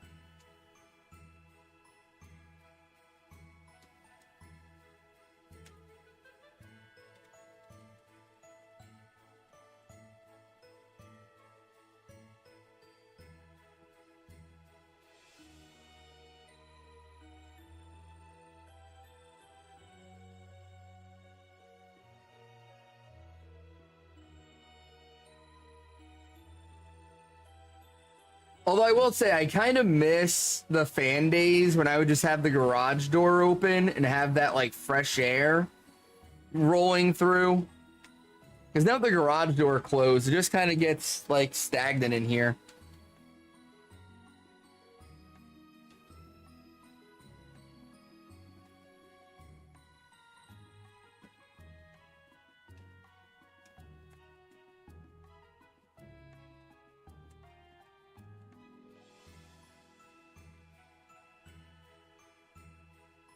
Actually, tomorrow I might try moving the unit to a different spot. It might make things a little better. I might try that tomorrow.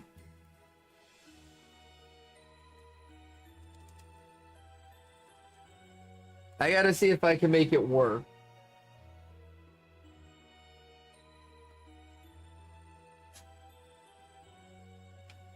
I'm gonna have to move some stuff around. But it might be the play.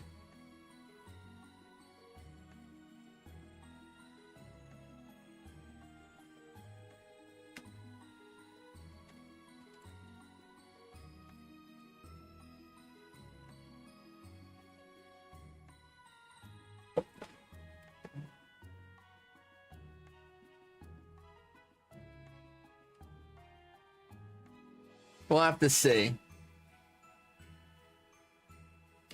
I'm always scheming. You should know this by now, Yeti. I'm always scheming something. It never amounts to anything. It never gets me anywhere. But I'm always scheming.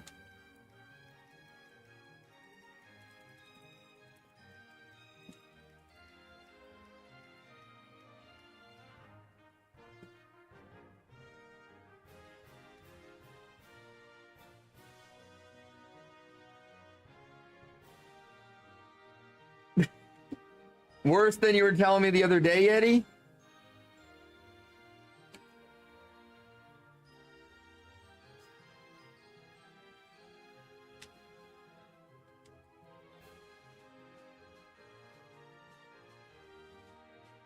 Well, you know what they say, be careful what you wish for. You know.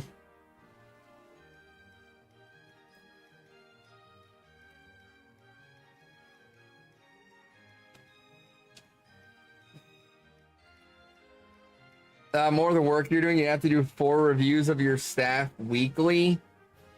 What? You have to do weekly reviews?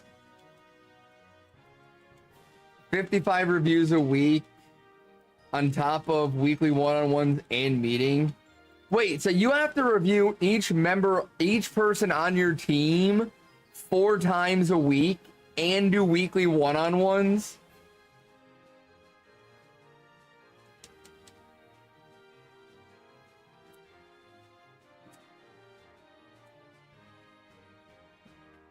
That seems a little excessive, no? Like, is that like a temporary thing just because everybody is new and they want to make sure that, like, they're learning and developing? Or is that like a standard long-term thing?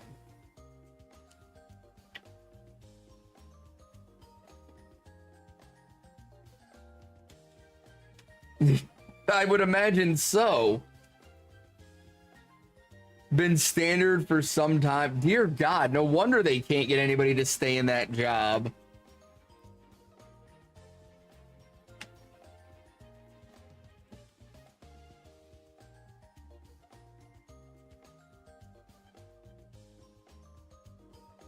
Your team is only 14 people. One of the people has like 25. Oh shit. Doing almost 9. Dude, that's gonna be all she does is employee reviews.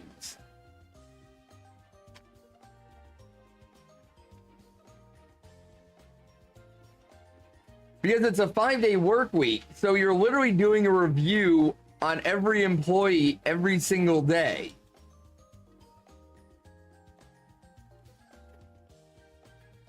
And she's never been a supervisor before. She ain't gonna last. She's gonna quit real soon.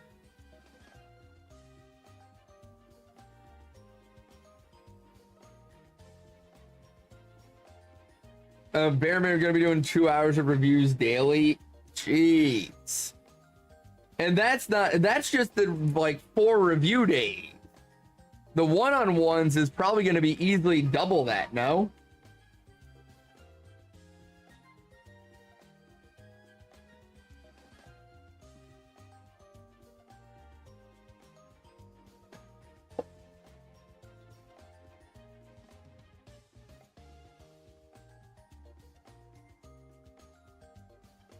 You're gonna spend 7 hours a week just doing one-on-ones.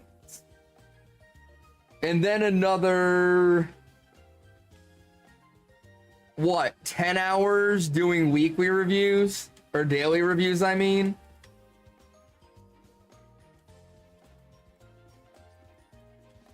Well, you're gonna have to do more than an hour, Yeti, because you don't work 7 days a week. So you've got 5 days to do 14 people. So you're going to have to average 3 a day. So you're going to be doing an hour and a half of one-on-ones plus 2 hours of daily reviews. So you're going to be doing 3.5 hours of reviews a day.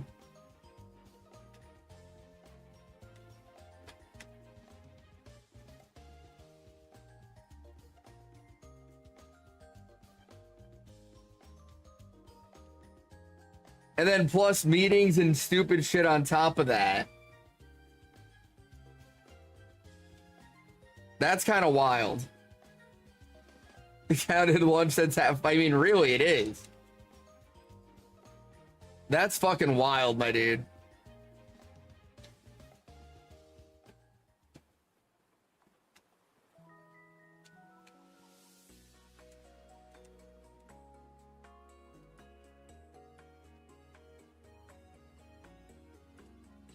Sorry, dude. Like, this whole week, I've got, like, 4 hours worth of meetings every day this week.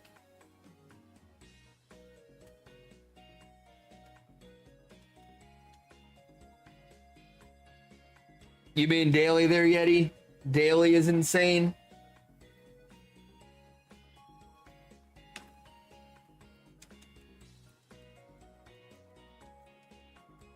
All right, you meant 4 reviews weekly. I get you. I get you. Never mind. I misread that. I was still thinking plus the one-on-one. You're doing a review of each person daily. As I was still stuck on that thought.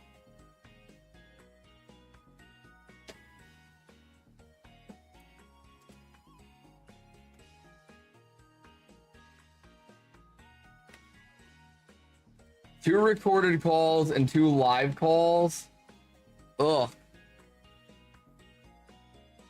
So this is my day tomorrow. I have a meeting from 8 to 8:30, then from 8:30 to 10 to 9:15, then from 10:30 to 11, then from 2 to 2:30, and then from 3 to 4. And then Thursday, I have a meeting from 8:30 to 9, 10 to 10:30, 12 to 12:30, 1:30 to 2, and then from 3 to 4. You were half tempted to ask your project HR if they would talk to your old project and send you back. I mean, I don't blame you. That's fucking wild.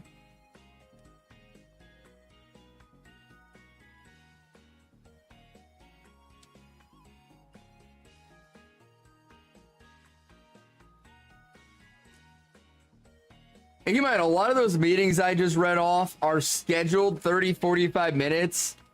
It's very common on this project for our meetings to run well over. Like, I've had 30-minute meetings go on for an hour and a half on this project.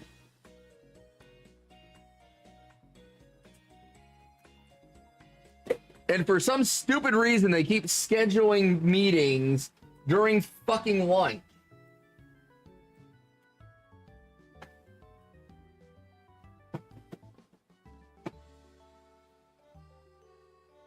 And he was fucking up my lunch break.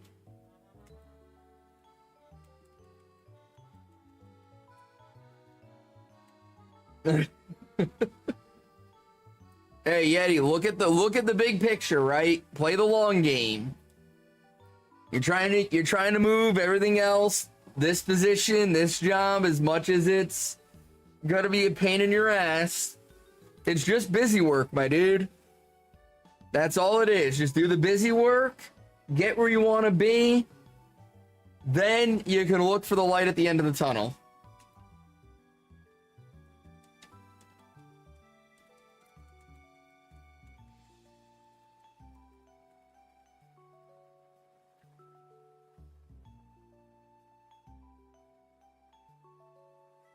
The recorded call reviews are just going to use the transcript and fly through those.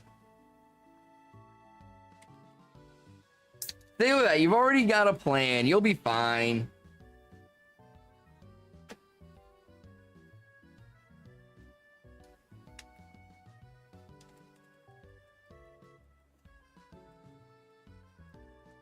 Dude, I'll tell you what, when I was at Amazon, it felt like I was playing WoW again because it was literally a rotation. Like, everything I did was just a rotation. It all just blended together. I'd start the shift, and I would do tasks A, B, C, and D. And then we'd hit break, and break would end, and I would go back and do tasks A, B, C, and D. And then we'd hit lunch, and lunch would end, and I would do tasks A, B, C, and D. And then we'd go on break. We'd come back from break, and I would do tasks A, B, C, and D. And then we'd get towards the end of shift, and I would finally have to do task E. Facts, Yeti.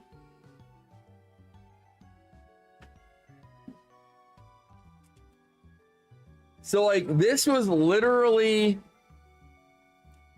my, like, standard day as a manager at an Amazon warehouse, right? I'd get in, we'd have our pre-shift meeting. We go over like what the goals for the day are, you know, anything that we need to look out for, things like that. Go to the department. You'd have your pre-shift stand-up, where you basically get all the employees together, and basically like, hey, here's stuff we've been doing good, here's stuff we've been doing bad, here's a safety call out, have a good shift.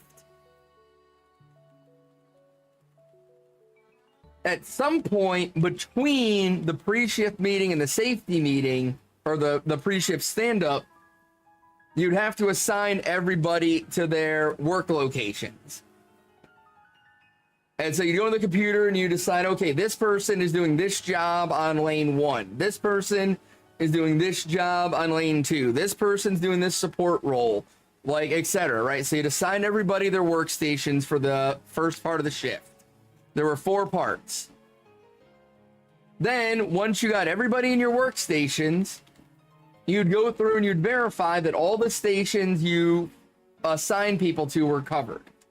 Because you'd have people that wouldn't show up or this or that. And then you'd fix where everybody was. Once you had all the lanes covered, everybody was where they needed to be, everything was staffed right, then you'd go into the system and you'd pull the time reports, and you see who got to their station late.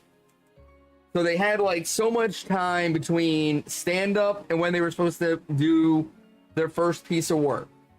And so you'd have to go through all the fucking performance stuff and look for when everybody's first scan was.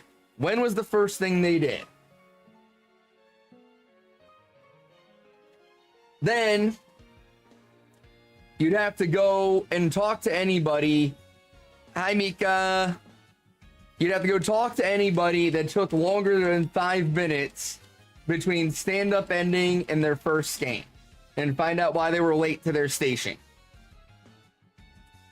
You'd finish all that, you get back to the computer, then you'd pull the performance report again. But now, instead of looking for what time they started working, you'd look for low performance, people who weren't meeting performance expectations, and people who had like gaps in their performance. So like people who went like, 5-10 minutes without scanning anything at like the halfway through the first part of the shift. Then you go talk to those people. Well, why is your performance slow? You coach them on performance, see what's going on, see what problems they had, find out why they didn't scan anything for 5 minutes, etc. Then you'd hit first break. Once first break hits, now you go through, you run the numbers for what's expected for the next part of the shift, assign people to their workstations based on what's expected for the next part of the shift. Everybody comes back from break, go through and scan, see who was late coming back from break, go talk to anybody that was late coming back from break, get back to the computer, pull the performance, see who's not meeting performance standard or who had long gaps in work. Go talk to those people, get back to the computer. Start looking at the post-lunch production numbers. What's to be expected? How many units are we going to have? Do we need to cut people? Etc. Then you go on lunch. While they're at lunch, typically you're working the area, trying to get last-minute stuff out so that it can meet the delivery deadlines. Then you set up everybody's locations for when they get back from lunch. Everybody gets back from lunch, run through the system again. Who was late coming back from lunch? Go talk to those people. Get back to the computer. Look up who had low performance. Go and talk to those people who have low performance. Coach them. Go back to the computer. Look up your workforce stuff. See who had any coachings that needed to be done, any write-ups that need to be delivered, etc. Go take care of all that stuff. Now it's time for the second break. Figure out how many people are needed for the final part of the shift. Do we need to cut people? Assign everybody their workstations. Everybody comes back from break. Run the report. Go talk to anybody that was late coming back from break. Get back to the computer. Run the report again. See who's not meeting performance standards. Go talk to and coach them. Talk to anybody that's got long gaps in their work. Then, after you've done all that, then you go, okay, what KPIs am I missing today? Where are we at with the KPIs? Okay, now I need to write my shift performance evaluation on, okay, we didn't meet this KPI. This is why we didn't make the KPI. This is the plan to fix it going forward. So you write your whole shift report, finally hit the end of shift, send in the shift report, go through, do any last minute work, any other packages that need to get out that, to make deadlines before the morning shift shows up, etc. And then finally close everything down, pack up your shit and go home. Oh, you went from 15 a month to 15 a day. But what I tell you, it was literally just a rotation, Yeti. I did the same shit, just, all right, I did this, now I do this, now I do this, now I do this. Repeat. It was the same shit every day. And it was like, dude, it got so boring after a while. Once you got used to the rotation, the day got boring. Because you're just like, all right, I did this, I did that, I did this, done. I did this, I did this, I did this, done. And it was like, God damn, can I go home yet?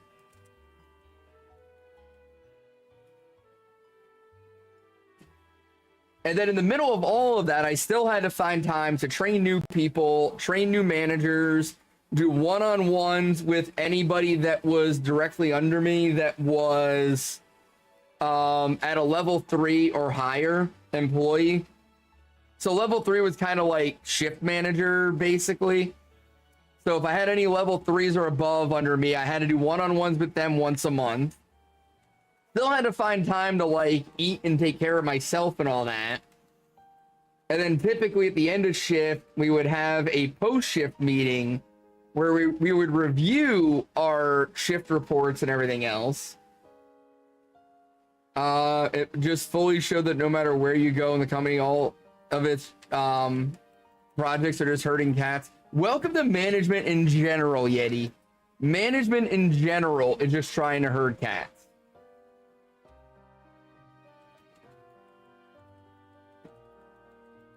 The only time I got the monotony broke at Amazon was like if somebody got injured or something, then you'd have to take them to the aid station. You'd have to get a report from the aid station. You'd have to get statements from the employee that got hurt, witness statements if it was a major event, and then write a report on, you know, on this day in this department, this employee, you know, we had an employee get injured doing this task. They were treated at the aid station and either were unable to return to work or were able to return to work. This is why the injury happened. This is the corrective action moving forward. And you have to send that email out. I'm kind of jealous, Mika. I kind of wish I was drunk tonight. And then what was the other random ass thing we'd always have to do?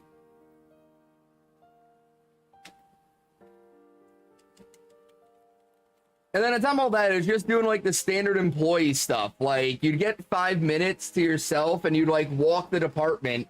You know, you'd walk the area that you're responsible for and just see like, is everybody doing what they're supposed to do? Is somebody just sitting on their workstation on their phone? Is, you know, do they not have their mask on because it was COVID time?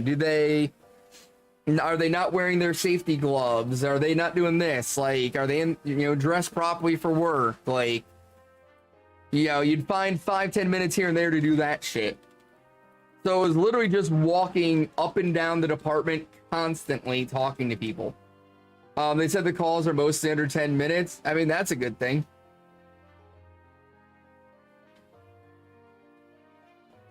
I mean, don't get me wrong, like Amazon paid well. It overall was a good job. But the monotony of it was like, god damn. Especially working 10-hour overnight shifts. The shit could be brutal at times. And then during the holiday, when it was 12-hour shifts.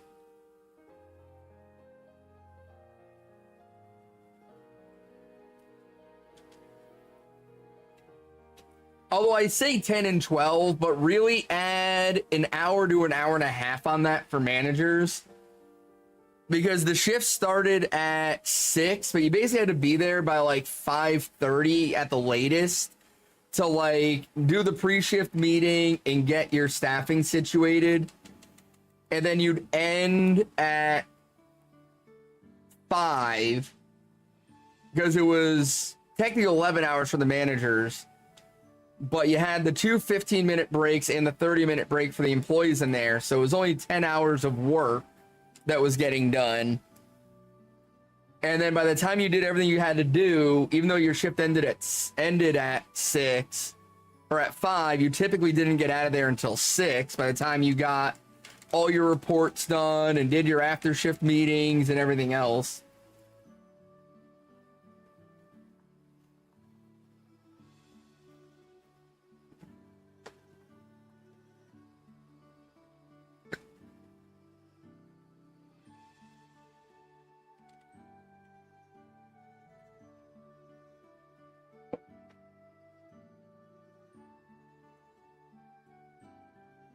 The really fun nights would be when any of the equipment would break, because it was all like everything there was conveyor belts. Everything was on a conveyor belt with scanners, and if one of those conveyors went down, it stopped all work throughout the entire fucking warehouse, because you couldn't put anything new on the conveyor to send it to the next section because there was nothing moving between you and the block. And then wherever the block happened, Eventually that department would run out of work because they weren't getting any new work from behind them. And so, like, if one of the conveyors went down, it would literally just shut down the factory. Or factory with the warehouse.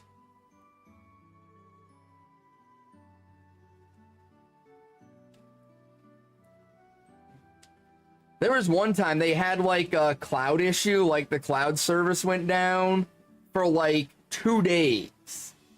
And we all just fucking sat around and did busy work. Like, cleaning the departments and shit. For, like, 2 fucking shifts.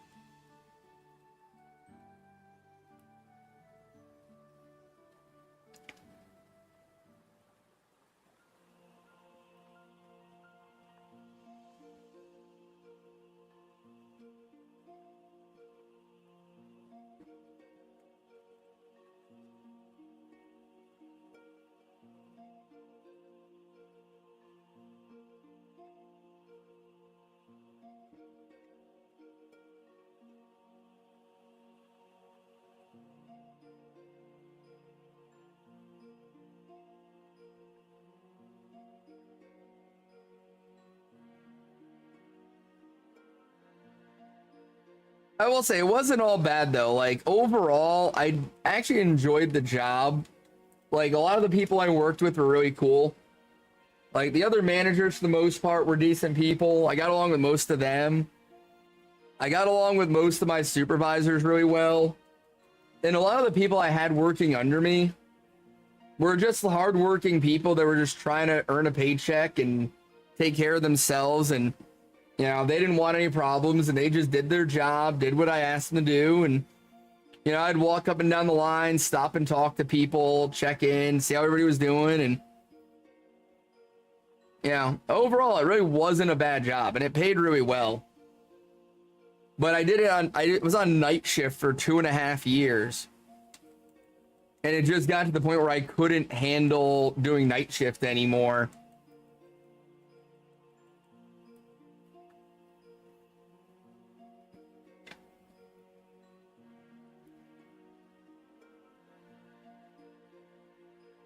And unfortunately, you know, it was one of those places. The warehouse I worked at was like, it was very much like high school. It was all a popularity contest. Like, if the right people liked you, you got put on day shift, you got promotions, etc. And if the wrong person didn't like you, you didn't get shit. You just got stuck on night shift until you decided to leave.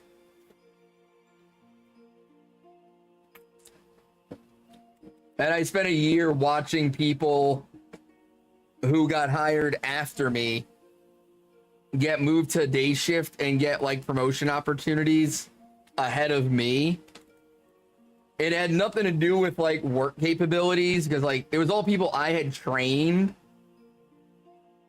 And it wasn't like they were better at the job than me because like I could see the numbers. Like they showed like everybody's performance. So like, you know, I knew my shifts were running better than theirs, but it was a situation of the right people like them.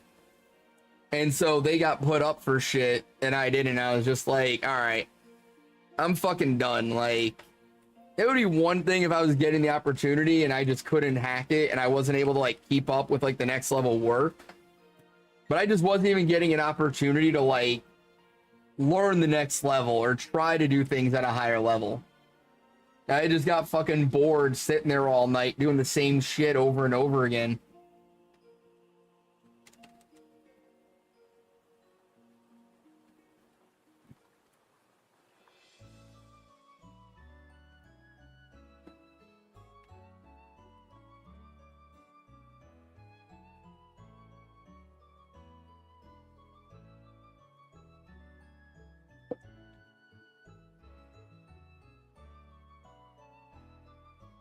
And then the fucking GM of the warehouse was an absolute cock knocker. And like going into the peak season, my final year, like, so during like the holiday season and during like the Prime days, they make you work extra. So instead of 4 10-hour shifts, you work 5 12-hour shifts, and like it's only for like a month, so it's not horrible.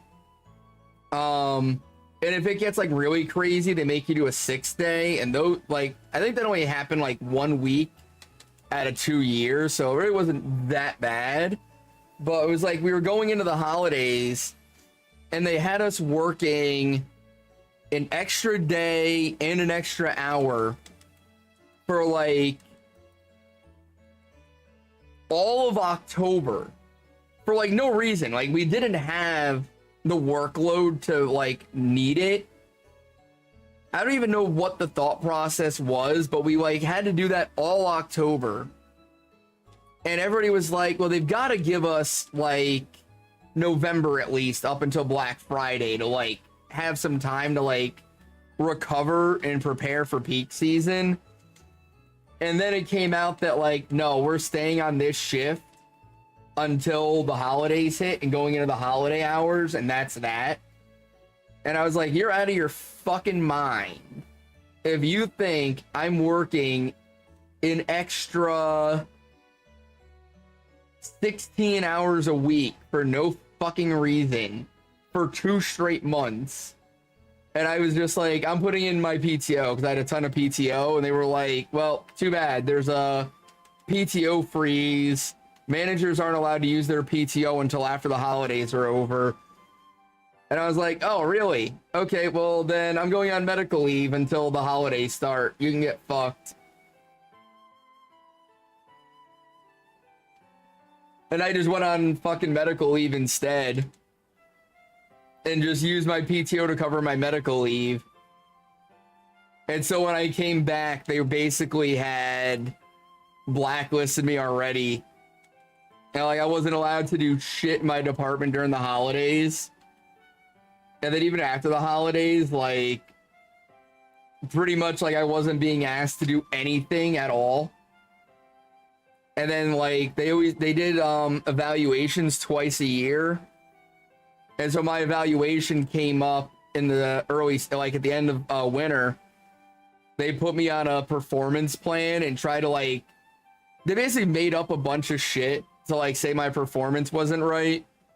And I literally like brought receipts to the HR meeting and was like, here's why everything they're saying is bullshit. Like none of this is true. There's been no communication that my performance was a problem prior to this. I've had no direction from any management or anybody above me that my performance is lacking in 2.5 years. And now you're trying to say that my performance is so bad I need to be put on a plan without any previous warnings or anything. And HR was like, oh, well, this one thing here is true. And I was like, well, yeah, that's literally a metric that they've never held another manager accountable for in the 2.5 years I've been here. It's not even something they track. It's not a KPI we report on. It's not a metric that was ever brought to my attention previously. It's nothing I was ever shown was even a thing, nothing. And HR was like, well, it's still a metric that you're lacking on. It put me on like the most ridiculous fucking performance plan imaginable. And I was like, this is literally impossible for me to meet these goals. Like there's no fucking way I'm going to make it through this. And they were like, well, if you do, you're going to look really good. And I was like, all right, whatever. So I went through the 4 weeks of the performance plan, or it was like, what was it, 5 or 6 weeks of it. And I get to the end, and I had actually managed to meet like every single goal that they set out for me. But the final week of the plan, one of the people under me made like a huge fuck up. And it was like, I wasn't even like in the area that she was working in that day. I was working a different area of our zone, and somebody else was in charge of her that day. But she made this massive fuck up that nobody caught because nobody was watching her. And so I failed that KPI the final week. And HR basically was like, oh, well, it doesn't matter that you met every goal the previous 2 weeks. and only failed this one the final week, all that matters on the performance plan is the final week of the plan. You have to meet every goal. Nothing you do prior to that week matters. And so they gave me a choice of going on another plan, which would have been even harder to achieve, or just taking severance and leaving. And I was like, yeah, y'all could just fuck off. Give me my money. Like, I'm fucking done. I'm not playing these fucking games with y'all anymore. I did everything you asked and then some. And you want to come to me with some last minute bullshit like this? Like, no. We're done here. And I just fucking walked away. It's like, this is not fucking worth it at all.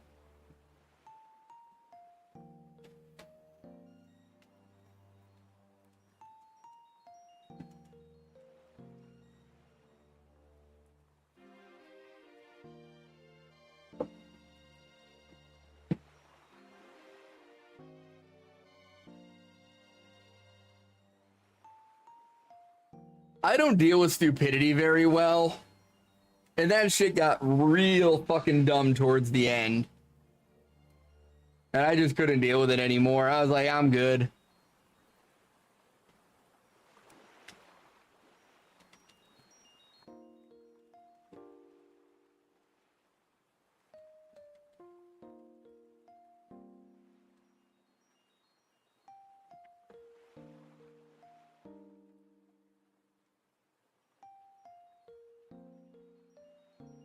And honestly, it was such a good decision because, like, financially, it put me in a really bad spot because I was out of work for a few months. But then I landed this job and, like, oh my God. I work 40 hours a week, get all kinds of fucking crazy benefits, get to do a bunch of cool shit for free through the company. And I literally do the least amount of work I've ever done in my life, and I get the most praise for my work that I've ever gotten in my life.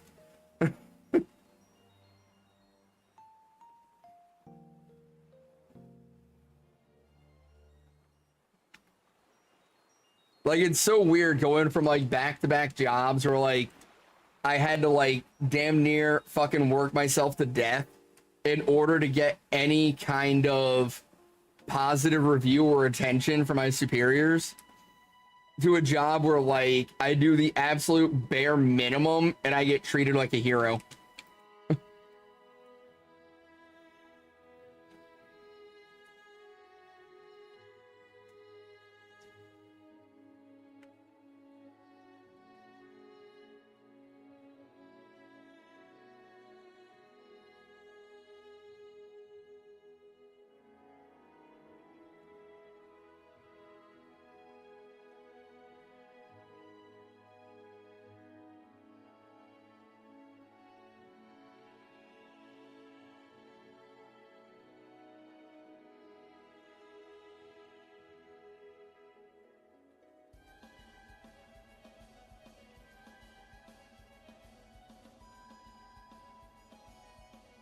Never had issues with any of my jobs, so I'm fine. Lucky you, Mika. I don't know. I think it's just because of my personality. It's like, I'm very unlikable. And so it's like, I have to work extra hard to make up for the fact that people don't like me. Like, I have to work hard enough that it overrides their dislike of me. But even then, in the past, like, all that's ever done has been, like, good enough to keep my job. It hasn't been good enough to, like, get me anywhere.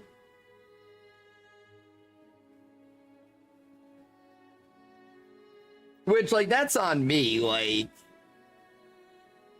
But at the same time, like, I am who I am. Like, I try at work to, like, be a little less me. But it always leaks out. I always end up saying something stupid to the wrong person or standing my ground at the wrong time, shit like that. And it just doesn't work out. All right, well, that's 1,200 on Shelmet. I think I'm going to call it here, guys. I'm pretty tired. I haven't gotten a good night's sleep in a couple weeks now. And even then, like, I can count on one hand the amount of nights I've really slept this year. So I've been on the struggle bus lately, so I'm gonna call it a night early here, guys. And just kind of try to relax and hopefully get some sleep tonight. I'll be back on tomorrow though. I work from home the rest of the week, so I should be good for streams. We'll see how it goes. We'll pick up with Shelmet tomorrow. We'll hit odds if it doesn't shine first. We'll see how that goes. But thank you all so much for hanging out tonight. Appreciate all the support. Have a great rest of your night and a great day tomorrow. Take care of yourselves. Take care of each other. And I'll catch you next time.